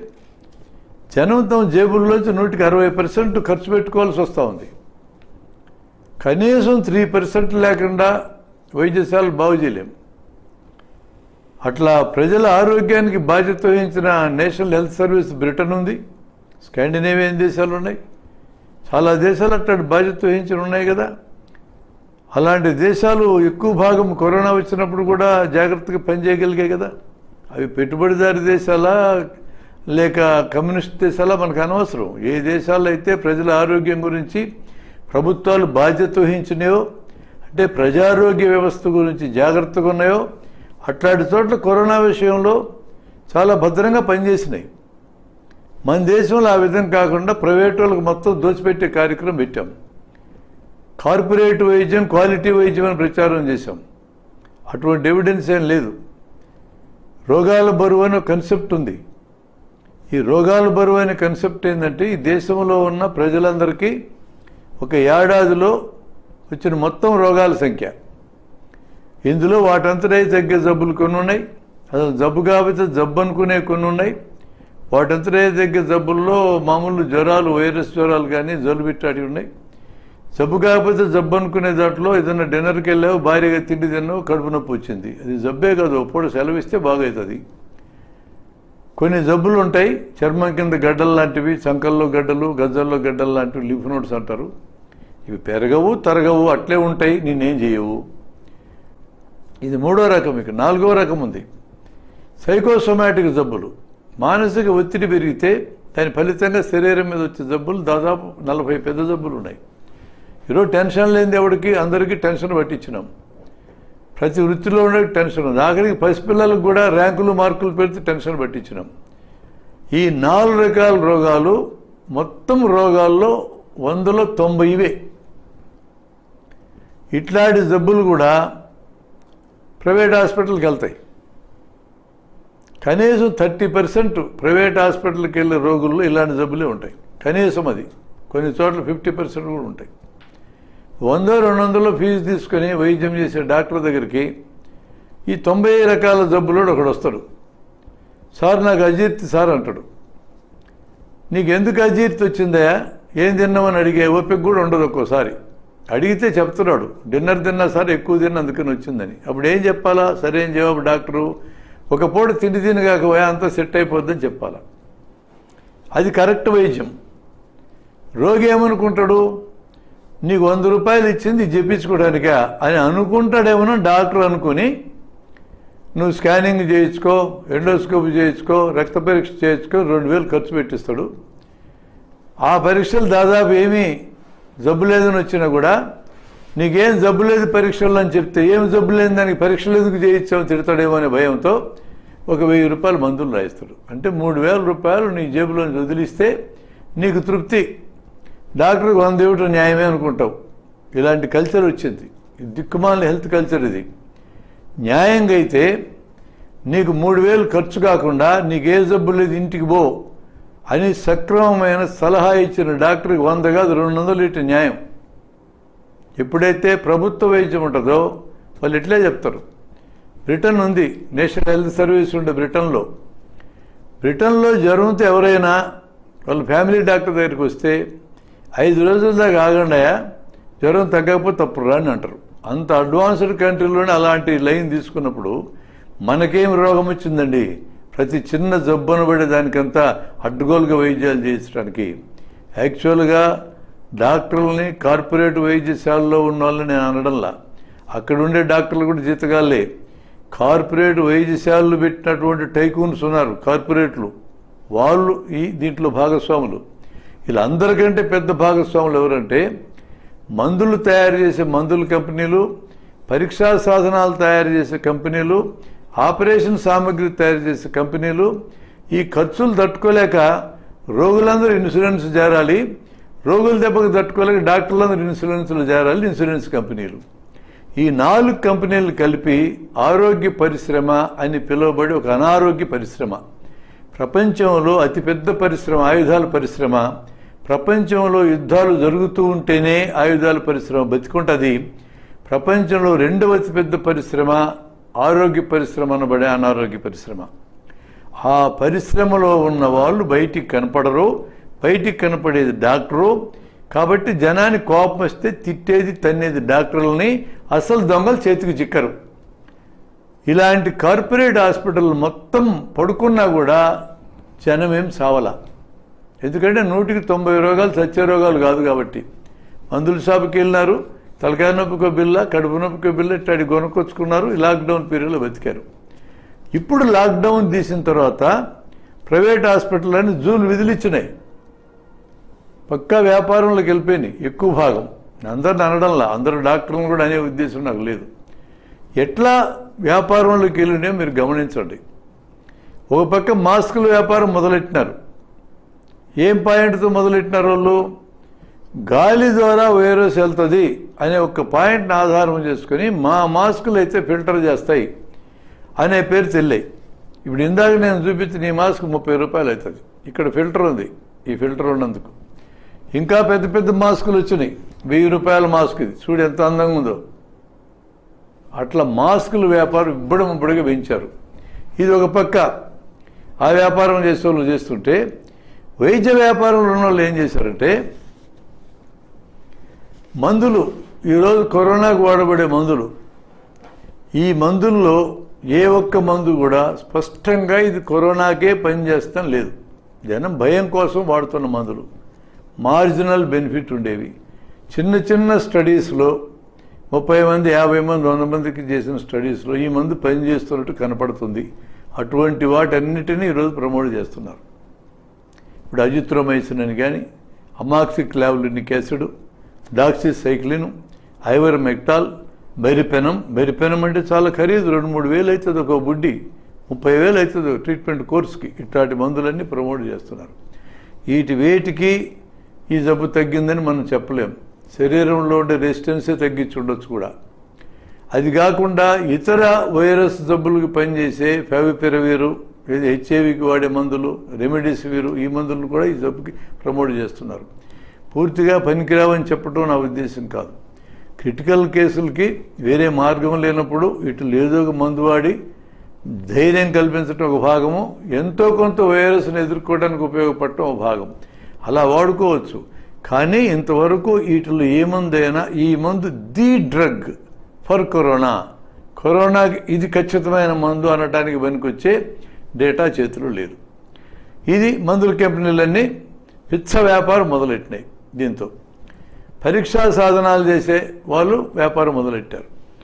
కరోనా విషయంలో దగ్గు, ఏ న్యూమోనియాలోనైనా సరే దగ్గు వస్తే ఊపిరితిత్తులకు ఎక్స్రే తీస్తే అందులో ప్యాచెస్ కనపడతాయి.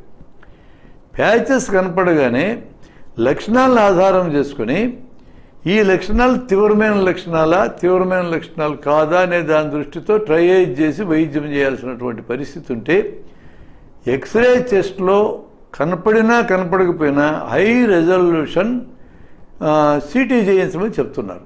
5-6 వేలు ఖర్చు అవుతుంది.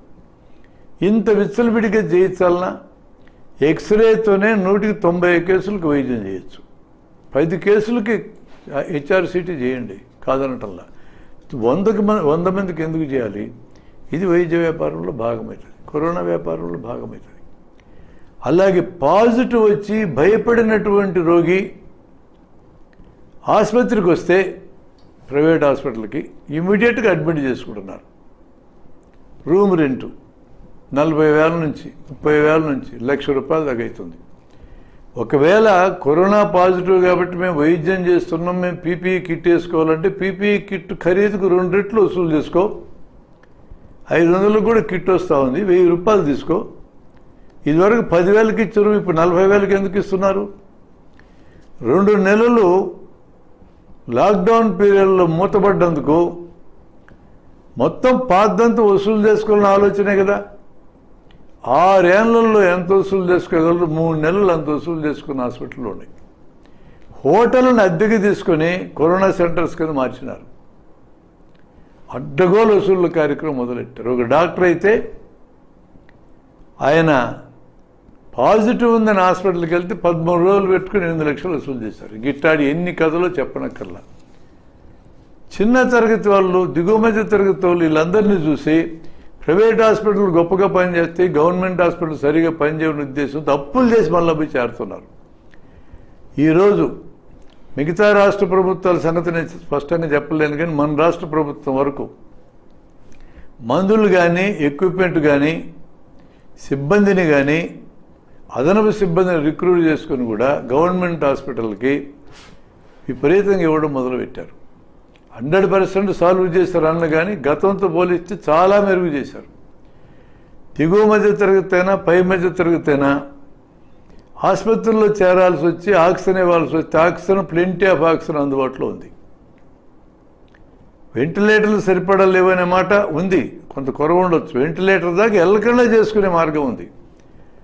ఆసుపత్రికి కౌన్సిలింగ్కి వచ్చిన వాళ్ళు, ట్రయేజ్కి వచ్చిన వాళ్ళు లేదా అబ్జర్వేషన్కి వచ్చిన వాళ్ళు అందరినీ కూర్చోబెట్టి మెడిసిన్ డిపార్ట్మెంట్ హెడ్స్ కానీ ప్రొఫెసర్స్ కానీ, పల్మనాలజీ డిపార్ట్మెంట్ హెడ్స్ కానీ ప్రొఫెసర్లు కానీ నిరంతరం ప్రజలకు కానీ ఎడ్యుకేట్ చేస్తే ప్రజల్లో ఉండే ప్యానిక్, భయం పోతుంది. అనవసరంగా ఆసుపత్రుల చుట్టూ చేరడం తగ్గిపోద్ది. ఆ విధంగా వీళ్ళు సహాయం చేయొచ్చు. వాలంటరీ సంస్థలు కానీ, జన విజ్ఞాన వేదిక లాంటి సామాజిక సంస్థలు కానీ ప్రజల్లోకి వెళ్ళి జాగ్రత్తల గురించి చెప్పడం ద్వారా, ప్రజల్లో భయాన్ని తొలగించడం ద్వారా పాజిటివ్ వచ్చిన వాళ్ళందరూ ఆసుపత్రుల చుట్టూ పరిగెత్తాల్సిన అవసరం లేకుండా ఉంటుంది. ప్రైవేట్ హాస్పిటల్కి వెళ్ళి అనవసరం ఖర్చు పెట్టుకునేది తగ్గుతుంది. కార్పొరేట్ హాస్పిటల్కి వెళ్ళి మొత్తం అప్పుల పాలు కావడం తగ్గిపోతుంది. గవర్నమెంట్ హాస్పిటల్ మీద నమ్మకం క్రమేణా పెరుగుతుంది. ఇక్కడ సరైన వైద్యం సంపాదించుకోవడం కూడా సాధ్యమవుతుంది. కరోనా విషయంలో మన దేశం ఎక్కడ వెనుకబడింది?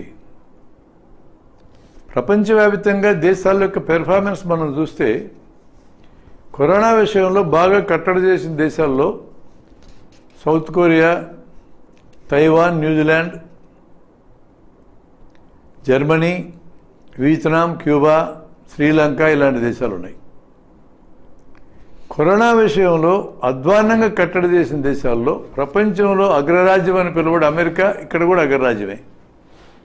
Britain, France, Italy, Spain, Brazil, Mexico, Iran. మరి మన దేశం ఎక్కడుందని క్వశ్చన్ వస్తుంది. ఒకప్పుడు 50వ దేశం 60వ దేశంగా ఉండేది మన దేశంలో కేసులు కానీ మరణాలు కానీ. ఈరోజు కేసుల సంఖ్య ప్రపంచంలో 3వ దేశమైంది, మరణాల సంఖ్య 4వ దేశంగా ఉంది. అంటే మన దేశం కూడా అమెరికా సరసన వచ్చి చేరింది. ఈ జబ్బు మొదలైన చైనాలో మొదట్లో దాన్ని గుర్తించలేకపోయారు, ప్రపంచాన్ని అలర్ట్ చేయలేకపోయినారు. కానీ ఈరోజు కట్టడి చేసింది. అది ఇచ్చే స్టాటిస్టిక్స్ మనం నమ్మకపోతే వేరే సంగతి. మనం ఎందుకు వెనకబడే పరిస్థితి వచ్చింది? కానీ మనం పరిపాలించేటోళ్ళు నంబర్ 1గా ఉన్నాం, బ్రహ్మాండం కట్టడి చేసాం, లాక్డౌన్తో అద్భుతాలు జరిగినాయి. నోట్ల రద్దప్పుడు అబద్ధాలు ఎట్ట మాట్లాడినారు, ఇప్పుడు అబద్ధాలే మాట్లాడుతూ ఉన్నారు. నోట్ల రద్దుతో అవినీతి పోయింది, ఉగ్రవాదం పోయింది, దొంగ డబ్బులు పోయినాయి, ఇట్లంతా మాట్లాడారుగా. నల్లధనం పోయింది. ఇట్లా ఏమీ జరగలేదుగా. మొత్తం నల్ల డబ్బు అంతా తెల్ల డబ్బుగా మారి బ్యాంకులకు వచ్చిందిగా. అలాగే నెంబర్ 1 అని చెప్పి మనం మాట్లాడుకుంటే కాదు. దేశభక్తి అంటే దేశం మీద ప్రేమ ఉండాలా, నెంబర్ 1గా మారితే బాగుండని కోరిక ఉండాలా. దాని గురించి నేను క్వశ్చనే చేయటంలా. నెంబర్ 1గా మారకుండా నెంబర్ 1 అని అబద్ధాలు ఆడటం దేశభక్తి కింద రాదు. అట్టాడి దేశభక్తి అక్కర్లేదు మనకి, దొంగ దేశభక్తి అది. ప్రపంచమంతా మన నుంచి లెసన్స్ తీసుకోవాలి, అందరూ మనల్ని పాటించాలి, మనల్ని ఆదర్శంగా తీసుకోవాలని చెప్తున్నారు. ఏముంది ఇక్కడ ఆదర్శంగా తీసుకునేది? మనం ఎన్ని పొరపాట్లు చేసినా నేను చెప్తాను నేనండి. డిసెంబర్ నెలంతా ఈ జబ్బు గురించి సరిగా తెలియదు. డిసెంబర్ నెల కల్లా ఈ జబ్బు గురించి వివరాలు చైనా ప్రపంచానికి అందించింది.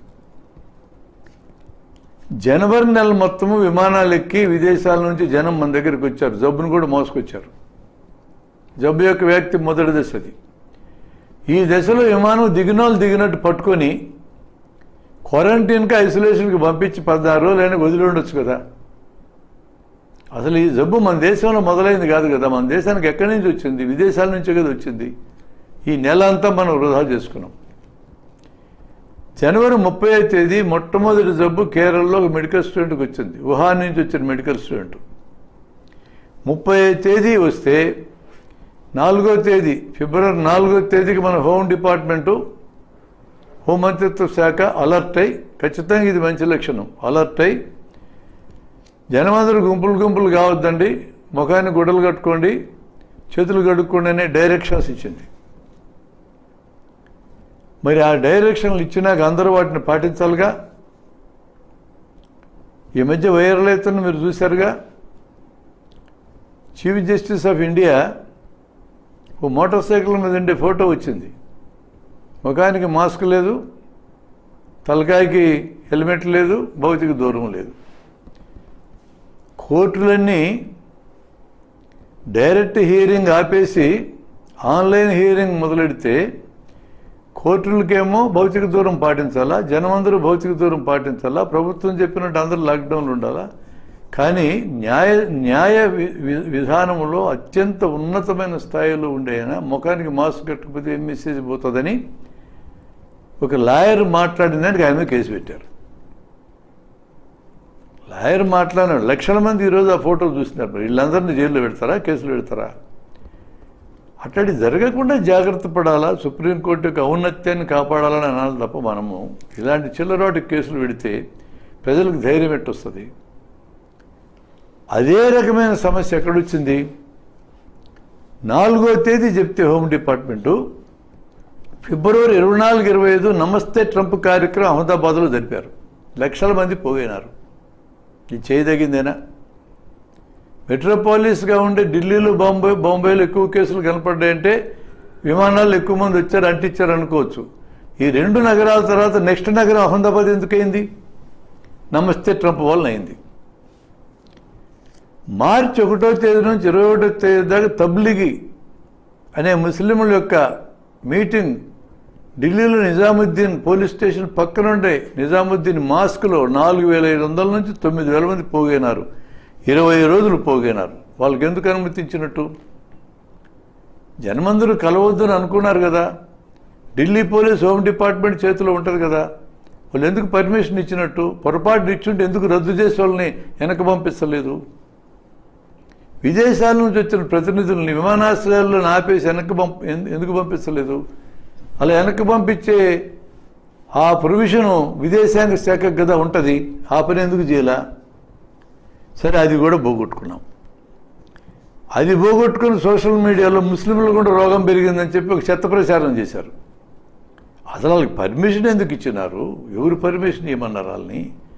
ఆ తర్వాత వాళ్ళు తిట్టాల్సిన పని ఏమొచ్చింది? అక్కడ తబ్లీగీ వెళ్ళొచ్చిన వాళ్ళ ద్వారా చాలా చోట్ల జబ్బు పోయిన మాట నేనేం కాదనడంలా. అసలు ఆ పరిస్థితిని ఎందుకు కల్పించారనేది ఆలోచించాలి కదా. జనతా కర్ఫ్యూ 22వ తేదీ మార్చి మోడీ సాబ్ ప్రకటించారు. జనమందరూ అద్భుతంగా స్పందించినారు. అది ప్రోటోటైప్గా తీసుకుని లాక్డౌన్ విధించడానికి దాన్ని ఆసరాగా వాడుకున్నారు. కరెక్టే. సాయంత్రం అయ్యేటప్పటికి మన హీరోలు, డాక్టర్లు, వైద్య సిబ్బంది వీళ్ళందరికీ చప్పట్ల ద్వారా అభినందనలు తెలియజేయమన్నారు. ఎవడి కొంపలోడు గాలబడి చేసుకోవచ్చుగా అభినందనలు చప్పట్లు. మొత్తం వీధుల్లోకి వచ్చి గుంపులు చప్పట్లు కొట్టారు. ఇదేనా మరి హోమ్ డిపార్ట్మెంట్ ఇచ్చినటువంటి సూచన? తర్వాత 2 రోజులకి 24వ తేదీకి లాక్డౌన్ ప్రకటించారు. 8 గంటలకు లాక్డౌన్ ప్రకటించారు. 12 గంటలకు అమలైద్దన్నారు. 4 గంటల వ్యవధి. ప్రపంచంలో ఏ ఒక్క దేశము ఇంత తక్కువ వ్యవధి ఇచ్చి లాక్డౌన్ ప్రకటించింది లేదు. ఇదొక తెలివి తక్కువ కార్యక్రమం. దీనివలన వలస కార్మికుల జీవితాలు చిన్నాభిన్నమైపోయినాయి. రోజువారీ కూలీలకి పని పుట్టకుండా తయారైంది. అసలే ఏడ్చుకుంటా ఉంది మన ఆర్థిక వ్యవస్థ. సంపూర్ణంగా కూలబడిపోయింది. 4 రోజులు టైం ఇచ్చుంటే వలస కార్మికులు ఊళ్ళకి పోయి ఉండేటోళ్ళు, లేదా తీసుకెళ్ళి చేర్చుండేటోళ్ళు. దాదాపు 90 లక్షల మంది రాష్ట్రాలు దాటి వలస కార్మికులు ఉన్నారు. 14 కోట్ల మంది రాష్ట్రాల లోపల ఉన్నారు. వీళ్ళందరూ కూడా 100 కిలోమీటర్లు నడిచే పరిస్థితి వచ్చింది. ఎందుకు నడవాలంటే వాళ్ళందరూ ఎక్కడోళ్ళు అక్కడ ఉండండి, మీకు ఒక 6 నెలల పాటు మేము భోజనం పెడతాం, మా దగ్గర 7,40,00,000 టన్నులు ధాన్యం గోడౌన్లో ఉంది, మీకు 6 నెలలు భోజనం పెట్టినా కూడా 2,50,00,000 టన్నుల కంటే ఎక్కువ ఖర్చు కాదని చెప్పని తెలిసిన విషయమేగా. ఆ విధంగా ఇచ్చుంటే వాళ్ళు ఎక్కడికక్కడ ఉండిపోయేవాళ్ళుగా. వాళ్ళు ఏమన్నా వాళ్ళు కట్టే బిల్డింగ్లు మాకు ఇవ్వమని అడిగినారా? వాళ్ళు కట్టే ప్రాజెక్టులు మాకు ఇవ్వమన్నారా? వాళ్ళు పనిచేసే హోటళ్ళు మాకు రాసియమన్నారా? తిండి పెడితే ఉండేదానికి వాళ్ళని తిండి దొరకనీయకుండా చేసి మైళ్ళ మేలు నడిచే పరిస్థితి తేవడం నిజంగా మనం చేయకూడనటువంటి పని. అది మానవతా దృష్టి కలిగిన జనము, సోను సూద్ లాంటి యాక్టర్లు, ప్రకాష్ రాజు, మరొకరు ఇట్లాంటి యాక్టర్లు వీళ్ళందరూ కూడా కల్పించుకొని జనానికి సేవ చేశారు తప్ప ప్రభుత్వం మాత్రం కల్పించుకోలేదు. అసలు ఈ సంగతి చూడండి అని సుప్రీంకోర్టు తలుపు తడితే ప్రభుత్వాలు చూసుకుంటారు, మాకే సంబంధం అన్నది సుప్రీంకోర్టు. కానీ ఒక రిపబ్లికన్ టీవీకి సంబంధించిన అర్నబ్ గోస్వామి గారికి ముందుగా బెయిల్ ఇవ్వాల్సిన పరిస్థితి వస్తే 24 గంటలు రెస్పాండ్ అయ్యారు. జనానికి ఏం మెసేజ్ పోతుంది దీంతో? ప్రజలు ఇంత బాధల్లో ఉంటే సుప్రీంకోర్టు స్పందించలేదని అనుకోరా? అటు అనుకునే పరిస్థితి వస్తుంది కదా, అటు రాకూడదు కదా అని నా అభిప్రాయం. అలాగే జనానికి ఫ్యామిలీకి 5,000 లెక్కన ఇచ్చుంటే ఒక 6 నెలల పాటు బతికుండేవాళ్ళుగా 3 లక్షల కోట్లు అవుతుంది. 50 కోట్ల మందికి ఇచ్చిన డబ్బులు ఎక్కడ ఉన్నాయి అంటారు. పెట్రోలియం రేట్లు 6 నెలలు ఎంత తగ్గినాయి? పెట్రోలియం రేట్లు భయంకరంగా తగ్గినందుకు దాదాపు 20 లక్షల కోట్ల నుంచి 22 లక్షల కోట్లు మిగిలింది సెంట్రల్ గవర్నమెంట్కి. మనకేం పెట్రోల్ ధరలు తగ్గల, గవర్నమెంట్కి తగ్గినాయి. అందులో 8 నుంచి 10 లక్షల కోట్లు పన్ను రాయితీలకి, ఒక 6-7 లక్షల కోట్లు అప్పులు బకాయిలకి, అప్పులు మాఫీలు చేయడానికి సరిపోయింది. ఇంకే డబ్బులు మిగిలి. నేను చెప్పేది అబద్ధమైతే వాళ్ళు ఇచ్చిన లెక్కలే ఉన్నాయి, అబద్ధం అనుకుంటే వాళ్ళు చెప్పిన లెక్కలే ఉన్నాయి. కరోనా పీరియడ్లోనే 68,000 కోట్లు షావుకారుల అప్పులు బ్యాంకుల్లో తీసేస్తున్నారు. బ్యాంకుల్లో లెక్కల్లో తీసేసినాక రద్దు చేయలేదన్నారు. అయ్యా, మీరు బ్యాంకుల లెక్కల్లోంచి తీసేసిన అప్పులు ఎంత వసూలు చేసినారని అడిగితే 10% వసూలు చేస్తారు. అంటే 90% తీసేసినట్టే కదా. ఇప్పుడు అంత అర్జెంట్ అయిందా వాళ్ళకి అప్పులు రద్దు చేయడం? వలస కార్మికులకి అన్నం పెట్టడం అర్జెంట్ కాలేదా? రోజువారీ కూలీలకి పనులు ఇవ్వడం అర్జెంట్ కాలేదా? జనానికి ఇబ్బంది లేకుండా చేయడం అర్జెంట్ కాలేదా? 15,000 కోట్లు కేటాయిస్తే ఈ కరోనా సమయంలో 7,500 కోట్లు మాత్రమే ఈ సంవత్సరం వాడుకోవడానికి ఉంది. ఒక కేరళ చిన్న రాష్ట్రం 5,000 కోట్లు కేటాయించింది కరోనాకి. దేశమంతా 15,000 కోట్ల. చెప్పొచ్చు 20 లక్షల కోట్లు మేము ప్యాకేజీ ప్రకటించామని. ఇదివరకు రిజర్వ్ బ్యాంక్ ఇచ్చిన ప్యాకేజీలతో సహా కలిపితే లెక్క అది. అందులో 17 లక్షల కోట్లు బ్యాంకుల ద్వారా పారిశ్రామికాధిపతులకు మళ్ళా ఇస్తారంట. ఇస్తే వాళ్ళు పరిశ్రమలు పెట్టి ఉద్యోగాలు క్రియేట్ చేసి తద్వారా జనం చేతుల్లో కొనుగోలు శక్తి పెరుగుతారు. నమ్మాలా? జనానికి కొనుగోలు శక్తి లేకపోతే అసలు కొనరు. పరిశ్రమాధిపతులు అప్పులు ఎందుకు తీసుకుంటారు? మళ్ళీ ఎగ్గొట్టడానికే తీసుకుంటారు. ఇప్పుడు ఎగ్గొట్టింది చాలువా, ఇంకా ఎగ్గొట్టాలనా? ఇట్లాంటివన్నీ రకరకాల పనులు మనం చేసినాం. ఈ చేయడం కాకుండా వలస కార్మికులు ఇళ్ళకెళ్తే ఛార్జీలు రాష్ట్ర గవర్నమెంట్ పెట్టాలన్నా కేంద్ర గవర్నమెంట్ పెట్టాలన్నా లొల్లి చేసుకున్నారు. ఎంత అవుతుందండి ఖర్చు? కేంద్ర గవర్నమెంట్ 90 లక్షల్లో వాళ్ళకి వలస కార్మికులకి ఎట్టు వాళ్ళే కదా ఇవ్వాలా? ఇచ్చి ఉండొచ్చు కదా. అట్టాటి లొల్లి, అట్టాటి చర్చలు కూడా తెచ్చుకోవాల్సిన అవసరం ఉందా? ఐసీఎంఆర్ లాంటి సంస్థ, ప్రెస్టీజియస్ సంస్థ, అనేక డైరెక్షన్లు ఇస్తున్న సంస్థ ఆగస్టు 15కి మన దేశంలో కరోనా వ్యాక్సిన్ విడుదలైందని ప్రకటించారు. ఏమన్నా పనే? భారత్ బయోటెక్ ఈ దేశంలో కరోనా వ్యాక్సిన్ తయారు చేయడానికి పూనుకున్న సంస్థ. ఈ సంస్థ ఐసీఎంఆర్కి ఇచ్చినటువంటి లెటర్లో మేము థర్డ్ లెవెల్ హ్యూమన్ ట్రయల్స్ వేయడానికి 15 నెలలు సమయం కావాలంటే ఆగస్టు 15కి వస్తారని ప్రకటించారు. ఎందుకు అవసరమైంది? పరిపాలించేటోళ్ళు చెప్పారు వీళ్ళకేమన్నా ఆగస్టు 15కి ప్రకటిస్తామని చెప్తే మనకు పేరు వస్తుందని. దేశ అభిమానం ఉండి తొందరగా వ్యాక్సిన్ కనిపెట్టాలని కోరుకోవడం తప్పులేదు, కానీ షార్ట్ కట్లు పాటించి అమలు కావడానికి వీళ్ళని ప్రకటించి చెడ్డ పేరు తెచ్చుకోవడం మంచిది కాదు కదా. అట్లా ఐసీఎంఆర్ లాంటిది అలా ప్రవర్తించింది. మొత్తం సెంట్రలైజ్ చేసుకున్నారు. అమలు జరిగేది కార్యక్రమాలన్నీ రాష్ట్రాల్లో అయితే కేంద్రం చేతుల్లో పెట్టుకోవడం ఏంది? అన్ని గైడ్ లైన్స్ని ఏ రాష్ట్రానికి ఆ రాష్ట్రం మీ అవసరాలను బట్టి గైడ్ లైన్స్ ఏర్పాటు చేసుకుని చేయండి, మీకు డబ్బులు ఇస్తామని చెప్పి అనాల్సిన బదులు ఆఖరికి జీఎస్టీ బకాయిలు కూడా చెల్లించాల. ఇన్ని రకాల పొరపాటులో చివరికి జరిగింది ఏంటంటే కార్పొరేటు హాస్పిటళ్ళు, ప్రైవేటు వైద్యశాలలు అడ్డగోలు వసూలు చేసి జనాన్ని దోపిడీ చేసుకునే కార్యక్రమానికి కూడా వస్తే బౌన్సర్లను పెట్టి డబ్బులు వసూలు చేసుకోవడం మొదలెడితే చిన్న చిన్న హాస్పిటల్లో అయితే పేషెంట్ చనిపోతే ₹1 అడగలేరు. కానీ కరోనా ఈ కార్పొరేట్ హాస్పిటల్లో కానైతే మనిషి చనిపోతే శవాన్ని కూడా ఇవ్వరు. అట్లాంటి దుస్థితి, ఇట్లాంటి సందర్భంలో ఏం చేసి ఉండాలి? అట్లాంటి దుస్థితి వచ్చింది. అట్లాంటి సందర్భంలో ఏం చేసి ఉండాలి? కొన్ని దేశాలు ప్రైవేట్ హాస్పిటల్ మొత్తాన్ని స్వాధీనం చేసుకున్నాయి కరోనా సందర్భంలో. ఎందుకు స్వాధీనం చేసుకుని గవర్నమెంట్ నిర్వహించరు? ప్రైవేట్ ప్లేయర్స్ అవసరమా? ఇప్పుడు కూడా ఇంత విపత్కరమైన పరిస్థితులు కూడా ఇన్ని రకాల ల్యాప్సెస్ వలన మన దేశం సమర్థవంతంగా కరోనాను ఎదుర్కోలేకపోయింది అని మనం అనుకునే పరిస్థితిని తీసుకొచ్చినారు. బయట పబ్లిక్కి చెప్పవలసిన ఇంపార్టెంట్ విషయాలు ఏంటంటే, కరోనా విషయంలో ఖచ్చితంగా హాస్పిటల్కి వెళ్ళాలి అనే సూచన ఇవ్వగలిగే కొన్ని లక్షణాలు ఉన్నాయి. ఊరికే కూర్చున్న ఆయాసం ఉంటే ఇది ఇంట్లో వైద్యం చేయాల్సింది కాదు. పల్స్ ఆక్సిమీటర్ ఆరోగ్యంగా ఉన్న వాళ్ళకి 90 కంటే తక్కువ ఉన్నా, ఇతర జబ్బులు ఉన్న వాళ్ళకి 94 కంటే తక్కువ ఉన్నా ఇంట్లో ఉండొద్దు, హాస్పిటల్కి వెళ్ళండి. జ్వరం 100, 101 ఆ ప్రాంతాల్లో ఉండకుండా 103, 104 అట్లా పెరిగితే మీరు ఇంట్లో ఉండొద్దు, హాస్పిటల్కి వెళ్ళండి. విపరీతమైన దగ్గు వచ్చి, దగ్గుతో పాటు ఆయాసం వచ్చి తట్టుకోలేనంత దగ్గుంటే హాస్పిటల్కి వెళ్ళండి. పల్స్ ఆక్సిమీటర్ మీ దగ్గర ఉండి మీరే చూసుకునే పరిస్థితి ఉంటే, అంతా బాగుందని మీకు అనిపించినప్పుడు కూడా 80 కంటే పల్స్ ఆక్సి తక్కువ ఉంటే హాస్పిటల్కి వెళ్ళండి. దీన్ని హ్యాపీ హైపోక్సీ అంటారని మనం ముందే చూసాం.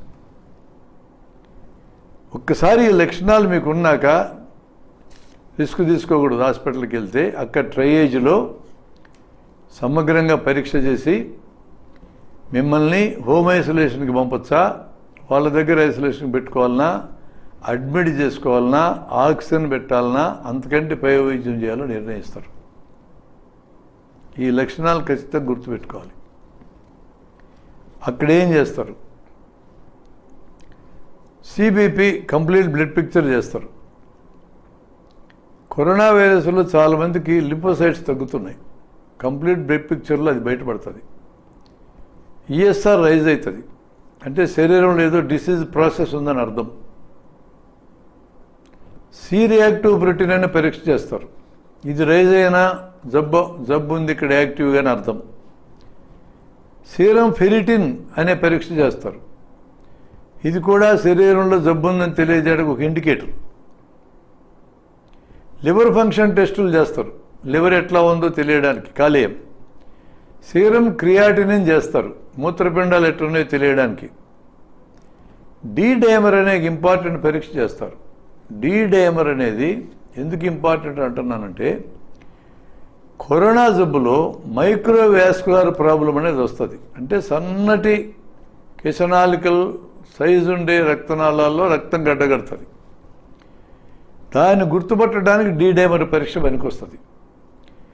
ఇలాంటి సమస్య వచ్చిన వాళ్ళకి సడన్గా కొలాప్స్ కావడం కానీ, వైరల్ మైకార్డైటిస్ వచ్చి గుండె జబ్బు పరిస్థితి రావడం కానీ, ఊపిరితిత్తులు పూర్తిగా దెబ్బతింటం కానీ ఎక్కువ.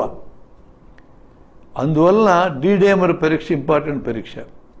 అది కానీ పాజిటివ్ ఉంటే ఖచ్చితంగా అడ్మిట్ చేసుకుంటారు. లో మాలిక్యులర్ వెయిట్ హెపారిన్ కానీ, రొటీన్ హెపారిన్ కానీ ఇచ్చి, ఇప్పుడు లో మాలిక్యులర్ హెపారిన్ హాస్పిటల్స్ పుష్కలంగా సప్లై చేశారు ఆంధ్రలో. అలా ఇచ్చేసి వాళ్ళు బయటపడేయడానికి ప్రయత్నం చేస్తారు. తర్వాత మందులు ఖచ్చితంగా పనిచేస్తేనే, రూఢి సమాచారం లేకపోయినా కొన్ని మందులు ఒక మేరకు పనిచేస్తున్నాయనే ఆధారాలు ఉన్నాయి. కాబట్టి ఒక యాంటీబయాటిక్ లాంటిది, లేదా ఒక ఐవర్మెక్టాల్ లాంటిదో, యాంటీ వైరల్ డ్రగ్స్లో ఫ్యామిపిరవీరో లేకపోతే రెమిడిసివిర్ లాంటిదో. రెమిడిసివిర్, ఫ్యామిపిరవీర్ కూడా పుష్కలంగా సప్లైస్ ఉన్నాయి ఇప్పుడు, అలాంటివి ఇస్తారు. ఇవన్నీ ఆయా హాస్పిటల్స్లో డాక్టర్ల కమిటీలు కూర్చొని మన పేషెంట్లకు ఏం మందులు ఇస్తే బాగుంటుందో ఒక అండర్స్టాండింగ్తో ఇస్తున్నారు. ఇంక ఇదంతా మనం బయట నుంచి మానిటర్ చేసేది కాదు, వాళ్ళ చేతుల్లోకి వెళ్ళినాక వాళ్ళు చూసుకుంటారు దాన్ని. ఆక్సిజన్తో బాగవుతుందా, కొన్ని మందులు ఇవ్వాలన్నా, లేదా సిప్యాప్ పెట్టాలన్నా, వెంటిలేటర్ పెట్టాలన్నా, అది టెక్నికల్ విషయం. పూర్తిగా వాళ్ళు నిర్ణయం తీసుకొని చేస్తారు. వాళ్ళ కంట్రోల్లోకి వెళ్ళడం మంచిది.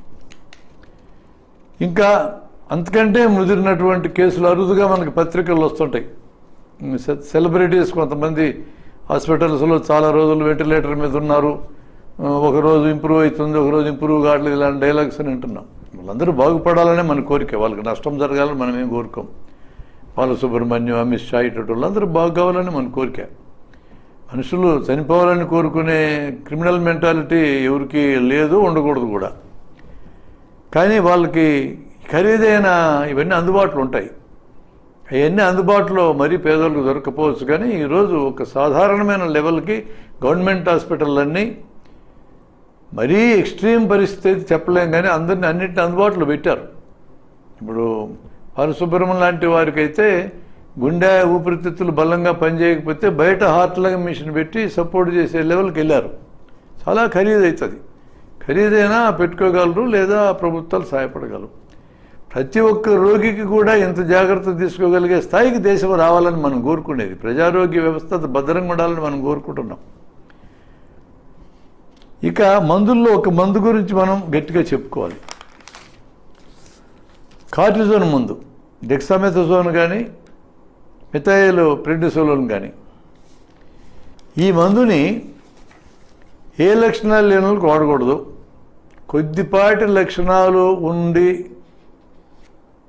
ఉన్న వాళ్ళకు కూడా వాడకూడదు, అంటే 180 మందికి వాడకూడదు. ఈ మందుని మామూలుగా ఎట్లా వాడతారంటే, బ్యాక్టీరియాతో జబ్బులు వచ్చినప్పుడు బ్యాక్టీరియా చచ్చిపోవడానికి యాంటీబయాటిక్ ఇచ్చి ఆ యాంటీబయాటిక్ కవర్ చేసినప్పుడు కార్టిజోన్ వాడతారు, కొన్ని నష్టాలు రాకుండా ఉండటానికి. ఎందుకంటే కార్టిజోన్ ఇమ్యూన్ ప్రాసెస్ తగ్గిస్తుంది, రోగనిరోధక శక్తిని తగ్గిస్తుంది, ఇన్ఫ్లమేషన్ తగ్గిస్తుంది. కరోనా జబ్బు ముదిరి డీడేమర్ పెరిగి మైక్రోవాస్కులర్ ప్రాబ్లం వచ్చి వీళ్ళు రికవర్ అయినాక లంగ్ ఫైబ్రోసిస్ వచ్చే అవకాశం ఉంది. ఆ ఫైబ్రోసిస్ రాకుండా అరికట్టడానికి కార్టిజోన్ పనికొస్తుంది. అంటే అడ్మిట్ చేసినటువంటి వాళ్ళకి ఎక్స్ట్రీమ్గా కేసుల కింద మారినప్పుడు కరోనాకి నిర్దిష్టంగా పనిచేసే మందు మన చేతుల్లో లేకపోయినా కూడా బతికి బయటపడ్డటువంటి వాళ్ళకి లంగ్ ఫైబ్రోసిస్ రాకుండా నివారించడానికి కార్టిజోన్ వాడటం చాలా సరైన పద్ధతి. లేదా రిస్క్ రాబోతున్నది అనుకున్న వాళ్ళకి ఎంపెరికల్గా వాడుకోవచ్చు, కానీ మైల్డ్ కేసులకి వాడకూడదు. ఇది కాన్సెన్సస్, ఇంటర్నేషనల్ ఎక్స్పీరియన్స్. కొంతమంది డాక్టర్లు కాబట్టి ఓవర్ జాగ్రత్తకి వెళ్ళి మైల్డ్గా ఉన్నప్పుడు కార్టిజోన్ వాడి వెంటిలేటర్లకు వెళ్ళిన వాళ్ళు ఉన్నారు. ఇప్పుడు వచ్చిన కాన్సెన్సస్ ఏకాభిప్రాయం ఏంటంటే మైల్డ్ కేసులకి కార్టిజోన్ వాడకపోవడం మంచిది అనేది. కరోనా క్యారియర్స్ అంటే ఏంటి?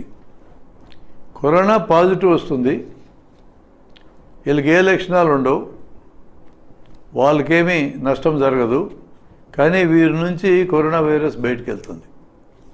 ఇట్లాంటి వాళ్ళని కరోనా క్యారియర్స్ అంటారు. వీళ్ళు పాజిటివ్ వస్తే హోమ్ ఐసోలేషన్ ఉండటం మంచిది, దూరం పాటించడం అవసరం. యూనివర్సల్ జాగ్రత్తలో మనం ఏం పేర్కొన్నామో వాటన్నిటినీ వీళ్ళు కూడా పాటించడం అవసరం. కరోనా వ్యాక్సిన్ పరిస్థితి ఏంటి? చాలా దేశాలు వ్యాక్సిన్ గురించి తీవ్రంగా ప్రయత్నం చేశాయి. మన దేశంలో కూడా కొన్ని సంస్థలు ప్రయత్నం చేస్తున్నాయి. రష్యా వారు ఆగస్టు 14-15కే మేము వ్యాక్సిన్ విడుదల చేసామన్నారు. సరిగా ప్యారలల్గా చైనా వాళ్ళు కూడా వాళ్ళ సైన్యం మీద వాడామన్నారు. వ్యాక్సిన్ విషయంలో ఉండే సమస్యలు ఏంటంటే, ఈ వ్యాక్సిన్ సేఫ్నా, అంటే సురక్షితమైనదా, ఈ వ్యాక్సిన్ ఎఫిషియెంటా, బలంగా పనిచేస్తా, ఈ వ్యాక్సిన్ ఎంతకాలం ఇమ్యూనిటీ వస్తుంది, నెల 2 నెలలకు ఇమ్యూనిటీ పోతే వ్యాక్సిన్ ఏం ప్రయోజనం, 1 సంవత్సరం 2 నెలలు పనిచేస్తుందా, గర్భిణీ స్త్రీల ప్రభావం ఎట్లుంటుంది, పుట్టబోయే బిడ్డ మీద ఎటువంటి ప్రభావం ఉంటుంది, ఆరోగ్యవంతుల మీద ఇప్పటిదాకా టెస్టులు చేస్తారు వ్యాక్సిన్ ప్రయోగాలు, జబ్బున్న వాళ్ళ మీద ప్రయోగం చేస్తే ఎట్లుంటుంది, వివిధ జబ్బులున్న వాళ్ళకి కరోనా ఉంటే ఈ వ్యాక్సిన్ ఎట్లా పనిచేస్తుంది, పిల్లలకి ఎట్లా పనిచేస్తుంది, పెద్దలకి ఎట్లా పనిచేస్తుంది, స్త్రీలకి ఎట్లా పనిచేస్తుంది, పురుషులకి ఎట్లా పనిచేస్తుంది, రకరకాల సెట్టింగ్స్లో విస్తృతమైన ట్రయల్స్ జరగాలి.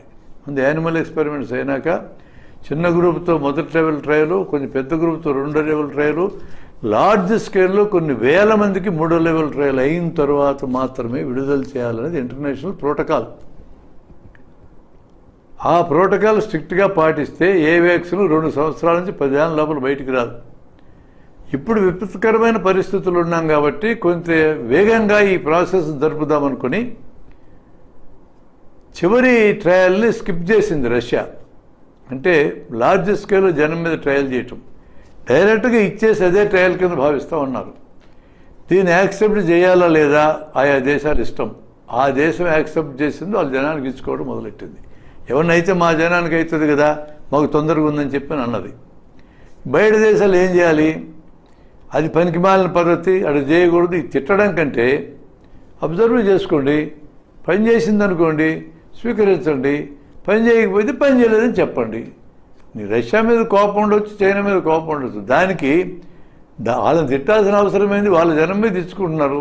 తిట్టినా తన్నినా జనం చేసుకుంటారు. మధ్యలో మనకేంది? మన దేశం లాంటి జనం అబ్జర్వ్ చేయడం, బాగా పని చేస్తున్నది తేలితే వాళ్ళతో మాట్లాడుకోవడం, నాయన ఇంత ధర పెట్టి మాకు వ్యాక్సిన్ ఇవ్వద్దు, తక్కువ రేటుకి ఇవ్వండి అని చెప్పి మనం అనుకోవడం. న్యాయంగా అయితే ప్రపంచమంతా ఇబ్బంది పడుతున్న ఈ సందర్భంలో వ్యాక్సిన్ చాలా తక్కువ రేటుకి ప్రపంచమంతా అందుబాటులో చేయాలి. మనకి మసూచి రోగం ప్రపంచంలో జయించడానికి మసూచి టీకాలు ఊరికే ఇచ్చారు. ఇప్పుడు ప్రపంచంలో పోలియోని జయించడానికి పోలియో టీకాలు ఊరికే ఇస్తున్నారు. మరి ఇది కూడా అట్ట ఊరికే కూడా మంచిది అనేది నా అభిప్రాయం. ఇప్పటికిప్పుడు వ్యాక్సిన్ మన దేశంలో తయారు కావడం కష్టమే. ఎందుకంటే భారత్ బయోటెక్ ఐసీఎంఆర్కి ఇచ్చిన లెటర్లో 15 నెలలు మాకు టైం పడుతుంది అన్నారు. కొంచెం షార్టన్ చేసినా జనవరి లోపల, ఇంటర్నేషనల్గా తయారైన వ్యాక్సిన్ అయినా మన దేశంలో జనవరి లోపల రాదు. వ్యాక్సిన్ వచ్చేదాకా ఈ జబ్బుకు సంపూర్ణమైన భద్రత కూడా ఉండదు. అది మనం గుర్తించాలా.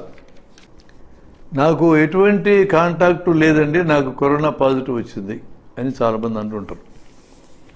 ఇది పూర్తి నిజం కాదు. నీకు తెలియకుండా ఏదో కాంటాక్ట్ ఉంటుంది. నీ శరీరం తట్టుకోగలిగే దానికంటే కొంత ఎక్కువ వైరస్ వచ్చినందుకే నీకు పాజిటివ్ వచ్చింది. బహుశా ఏ లక్షణాలు లేకుండా ఇప్పుడు ఉండొచ్చు. న్యూస్ పేపర్ల ద్వారా కరోనా వస్తుందా? రాదు. తులసాకు రసము తాగితే కరోనా పోతుందా? పోదు. ఏమి లేదు ఎవిడెన్సులు. యజ్ఞాలు యాగాలు చేస్తే కరోనా రాకుండా ఉంటుందా? వాటికి కరోనాకు సంబంధం లేదు. ఇలాంటి అనేక ప్రశ్నలు వస్తున్నాయి. కషాయాలు తాగితే కరోనా పోతుందా? ఆధారం లేదు. ఒళ్ళంతా కొబ్బరి నూనె పూసుకుంటే కరోనా పోతుందా? ఆధారాలు లేవు. ఇమ్యూన్ బూస్టర్స్ అనేది తింటే ఇమ్యూనిటీ పెరుగుతుందా? ఆ పేరుతో పెద్ద వ్యాపారం జరుగుతుంది ఇప్పుడు. మామూలు ఆహారం తింటే చాలు, సమీకృత ఆహారం తింటే చాలు, శరీరానికి మాంసకృతులు, కొవ్వులు, పిండి పదార్థాలు, ఖనిజ లవణాలు, విటమిన్లు ఎంత అందాలో అంత అందుతూ ఉంటే చాలు. ఒకవేళ జబ్బు ఉంది కాబట్టి విటమిన్లు మామూలు శరీరం రిక్వైర్మెంట్ ఎంతో అంతకు డబుల్ ఇస్తే అర్థం చేసుకోవచ్చు. కానీ విటమిన్ సి లాంటిది 90 నుంచి 100 మిల్లీగ్రాములు అవసరం. రోజుకి 200 మిల్లీగ్రాములు ఇవ్వండి, 1000 మిల్లీగ్రాములు ఇచ్చేది ఏంది? అది వాటర్ సాల్యుబుల్ విటమిన్, నీళ్ళలో కలిసిపోయేది, మొత్తంలోకి వెళ్ళిపోద్ది. విటమిన్ B1 1.5 మిల్లీగ్రాములు వాడాలి, B6 1.5 మిల్లీగ్రాములు శరీరానికి అవసరము, B12 3 మైక్రోగ్రాములు అవసరం. కానీ ఎర్రసూది ఇంజెక్షన్ ఇస్తే B1 100 మిల్లీగ్రాములు, B6 100 మిల్లీగ్రాములు, B12 1000 మైక్రోగ్రాములు మొత్తం ఒంటేళ్ళు పోవడానికి. ఈ ఒంటేళ్ళలో కలిసిపోయే విటమిన్లు ఇంత ఇవ్వడం నిజంగా అనవసరం. ఇక ఫ్యాట్లో కలిసిపోయే విటమిన్లు ఉన్నాయి, ఏను, డీను, ఈను, కేను అనేవి. డి విటమిన్ చాలా అవసరం ఈ జబ్బుకని అంటున్నారు. ఒక అరగంట ఎండలో తిరిగితే డి విటమిన్ వస్తుంది. లేదంటే కోడిగుడ్లు పాలు తాగితే డి విటమిన్ వస్తుంది, కాల్షియం కూడా వస్తుంది. అంత మాత్రం దానికి ఆహారంతో మార్పు చేసుకునే వాటికి విటమిన్ డి లార్జ్ స్కేల్లో ఇస్తే అవి ఇచ్చింది ఒంటెల్లో పోతుగా ఇది ఫ్యాట్లో వెళ్ళి కూర్చుంటుంది. ఎక్కువ విటమిన్ డి ఇస్తే హైపర్ విటమినోసిస్ డి అనే ప్రాబ్లం రావచ్చు. మన ఆహారం ద్వారా పరిష్కరించుకునే మార్గం ఏంటంటే ఆకుకూరలు, కాయగూరలు, కోడిగుడ్లు ఇలాంటివి తింటే, మాంసకృత్తులు 50 కిలోలు బరువు ఉన్న వ్యక్తి 50 గ్రాములు మామూలుగా అవసరం, రోజుకి కొన్ని 100 గ్రాములు తినండి. ఇలాంటి ఆహారంలో మార్పులు చేసుకుంటే చాలు. ఉదాహరణకి రాయలసీమ లాంటి చోట్ల వేరుశనగ విత్తనాలు బాగా పండుతాయి, జొన్నలు బాగా పండుతాయి, కందులు బాగా పండుతాయి, గోంగూర ఉంది.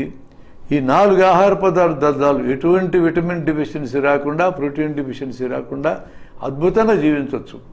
ప్రతి ప్రాంతంలో ఆయా ప్రాంతాల్లో విరివిగా పండే తక్కువ ఖరీదైన బలవర్ధకమైన ఆహారాలు ఇప్పుడు నేను చెప్పినట్లు అటు దొరుకుతాయి. వాటి మీద దృష్టి పెట్టడం మంచిది. పైగా వైరస్ జ్వరం 14 రోజులు ఉంటే నీరసం నెల ఉంటుంది. నీరసం తొందరగా తగ్గాలంటే శరీరానికి ప్రోటీన్ సరిపడా ఉండాలి. అది ఇంపార్టెంట్ విషయం. దాని మీద దృష్టి పెడితే చాలు. ఇమ్యూన్ బూస్టర్స్ అనేవి, ఇంకా కొంతమంది కరోనా లాకెట్ కట్టుకుంటే కరోనా పోద్దు అంటున్నారు. కరోనా లాకెట్ కట్టుకుంటే కరోనా పోతుందా? 100 రూపాయలు లాకెట్ ఖరీదు మెడలో దగ్గర ఇచ్చుకుంటే కరోనా జబ్బు రాదు. నెల అయినాక మళ్ళీ లాకెట్ మార్చాలంట. పెద్ద వ్యాపారం ఇది, జనాన్ని భ్రమల్లో పెట్టే కార్యక్రమం. వీటి కోసం నేను చెప్పగలిగేది ఏంటంటే, ప్రామాణిక సంస్థలు, ప్రపంచ ఆరోగ్య సంస్థ, ICMR లేదా సోషల్ అండ్ ప్రివెంటివ్ మెడిసిన్ డిపార్ట్మెంట్లు, వైద్య వృత్తిలో ఉండి రెగ్యులర్ వైద్యం చేసేటోళ్ళు ఇలాంటి ప్రామాణిక స్థానాల్లోంచి వచ్చిన సమాచారాన్ని మనం స్వీకరించాలి తప్ప ఎట్లా పెడితే అట్లా వాట్సాప్లో, సోషల్ మీడియాలో రోజువారీ కనపడే సమాచారాన్ని ఎత్తుకెత్తుకోవడం కరెక్ట్ కాదు.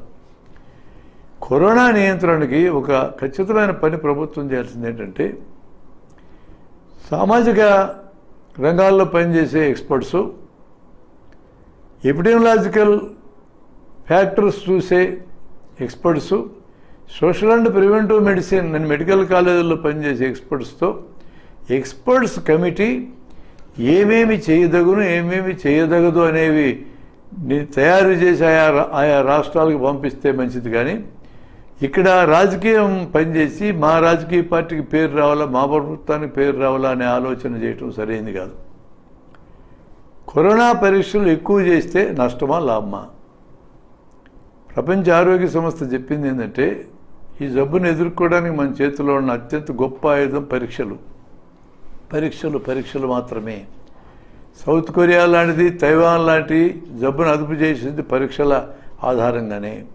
కాంటాక్ట్ కనపడగానే పరీక్ష చేయడం, వాడి కాంటాక్ట్స్ని ట్రేస్ చేయటం, వాళ్ళ కాంటాక్ట్స్ ట్రేస్ చేయటం, అలా టెస్టింగు, ట్రేసింగు, ట్రాకింగు, తర్వాత ఫైనల్గా ట్రీట్మెంటు. ఈ పద్ధతి పాటిస్తే ప్రయోజనం ఉంటుంది. అందుకని ఎక్కువ పరీక్షలు చేయటం వలన ఎక్కువ కాంటాక్ట్స్ బయటపడతాయి. తద్వారా జబ్బు ఎక్కడుందో తెలిసిపోద్ది. మనం ఇమ్మీడియట్గా యాక్ట్ అయ్యి దాన్ని కంట్రోల్ చేయడానికి ఉపయోగపడుతుంది. ఎక్కువ టెస్టులు చేస్తే ఎక్కువ కేసులు బయటపడ్డాయో కేసులు పెరుగుతున్నాయని గోల్ చేయటం వలన ఉపయోగం లేదు. మనమే 100% జనాభాకి పరీక్షలే చేయటంలా. ఎక్కువ పరీక్షలు చేస్తే ఎక్కువ పాసిబిలిటీ ఉన్న ప్రాంతాలన్నీ బయటపడతాయి. ఆ ప్రాంతాలకు అవసరమైనటువంటి పద్ధతుల్లో వాటిని ఎదుర్కోవడం సాధ్యమవుతుంది. ఒక రెడ్ జోన్స్ లాంటివి ఉంటే ఆ జోన్ వరకు లాక్డౌన్ చేయండి, అందులో జబ్బున్న వాళ్ళు బయటకు తీసుకొచ్చి వైద్యం చేయండి, మిగతా జనాన్ని వదిలేయండి. వాళ్ళందరికీ హెరిడ్ ఇమ్యూనిటీ వస్తుంది ధారావాహిలో వచ్చినట్టుగా. వాళ్ళ కాంటాక్ట్లో ఉండే ఆరెంజ్ జోన్స్, గ్రీన్ జోన్స్లో ఉండేటోళ్ళు ఇమీడియట్గా పరీక్ష చేసి లక్షణాలు ఎక్కువగా ఉంటే ఐసోలేట్ చేయడం, మరీ ఎక్కువగా ఉంటే అడ్మిట్ చేసుకోవటం. ఆ పద్ధతి ఉపయోగపడుతుంది. కానీ పరీక్షలు చేయడమే ప్రమాదకరం అన్నట్టుగా మనం మాట్లాడకూడదు. అట్లే మార్టాలిటీ రేట్ అనేదే కరెక్ట్ ఇండికేటరు. జబ్బు పెరుగుతుందనే దానికి ఎంతమంది మరణిస్తున్నారని అబ్సల్యూట్ నెంబర్స్ మనకి ఇంపార్టెంట్. కరోనా పరీక్షలు పాజిటివ్ వచ్చిన దానికి 60 రెట్లు బయట పాజిటివ్లు తిరుగుతూ ఉంటారు అనుకున్నాం. హాలల్లో కానీ ఇళ్లలో కానీ మొత్తం మీద జబ్బు ఎక్కువే ఆసుపత్రుల్లో చేరినాక మరణాలనే సమస్య వచ్చినప్పుడు ఇది కరోనా వైరస్ ఆ టైంలో ఉందో లేదో కానీ మనం చూస్తే ఈ సంఖ్య మనకి లెక్క. ఎక్కువ మంది మరణిస్తే జబ్బు ఎక్కువగా ఉన్నట్టు, ఎక్కువ మంది రికవర్ అయ్యి ఇంటికి వెళ్తే మన ఆరోగ్య వస్తువులు బాగా పనిచేస్తున్నట్టు లెక్క. తర్వాత మరణించిన తర్వాత 6 గంటల కంటే ఈ వైరస్ శరీరంలో ఉండదు. మరణించిన బాడీస్ని అగౌరవపరచడం సరైనది కాదు. జబ్బు వచ్చి బాగైనటువంటి వాళ్ళ ద్వారా ఈ జబ్బు రాదు. వాళ్ళని మనం కన్వాలజెంట్ ప్లాస్మా తీసుకోవడానికి ఉపయోగించుకొని జబ్బున్నలు బాగు చేసుకోవాలి, అంతేగాని దూరం పెట్టకూడదు. వైద్యం చేసే డాక్టర్లని కరోనా అనే పేరుతో చెన్నైలో ఒక బాడీని బరీ చేయడానికి 24 గంటలు తిప్పలు పెట్టినారు. ఇది సరైన పద్ధతి కాదు. వాళ్ళ వల్ల జబ్బు రాదని అర్థమైన తర్వాత బతుకున్నప్పుడు సేవ చేయించుకొని చచ్చిపోయినాక బూడి చేయడానికి కూడా అవకాశం ఇవ్వకపోవడం ఏం మానవత్వం అవుతుంది? ఫైనల్గా కరోనా విషయంలో ఏవి ప్రమాదకరమైన లక్షణాలు స్పష్టంగా మనం గుర్తించాం. ఊరికి ఉన్నప్పుడు కూడా ఆయాసం ఉండడం, తీవ్రమైన దగ్గు రావడం, జ్వరం బాగా పెరిగిపోవడం, పల్సాక్సి, ఆరోగ్యవంతులకు 90, ఇతర జబ్బుల 94 కంటే తగ్గడం. పల్సాక్సి చూడటం అనేది కానీ అలవాటైతే హ్యాపీ హైపాక్సియా ఉండి 80 కంటే తక్కువ ఉన్న వాళ్ళు వీళ్ళందరూ ఖచ్చితంగా హాస్పిటల్కి వెళ్ళాలి. కరోనా వైరస్ బలహీనమైన వైరస్సు. జాగ్రత్తలు స్ట్రిక్ట్గా తీసుకుంటే జబ్బు వచ్చే అవకాశం లేదు. ఎక్కడో చోట అజాగ్రత్తగా ఉంటేనే జబ్బు వచ్చే అవకాశం ఉంది. జబ్బు వచ్చిన వాళ్ళు కూడా 180 మందికి ఏం కాదు, 15 మంది కూడా కొద్దిపాటి మన ఇంటర్వెన్షన్తో బాగవుతారు. ప్రమాదం అంతా ఇతర జబ్బులు ఉన్న వాళ్ళకి, వాళ్ళు మనం కాపాడుకోవాలి. ఈ సమాచారం ప్రజలందరికీ విరివిగా చేరవేయాల్సిన అవసరం ఉంది. ఈరోజు మనం రోగం రాకుండా నివారించుకునే విధానాన్ని విస్తృతంగా జనంలోకి చేరవేయడానికి సామాజిక కార్యకర్తలు, సామాజిక రంగంలో పనిచేసే సంస్థలన్నీ పూనుకోవాలనేది నేను సిన్సియర్గా కోరుకుంటున్నాను. రోగానికి వైద్యం కన్నా రోగ నిరోధం మిన్న.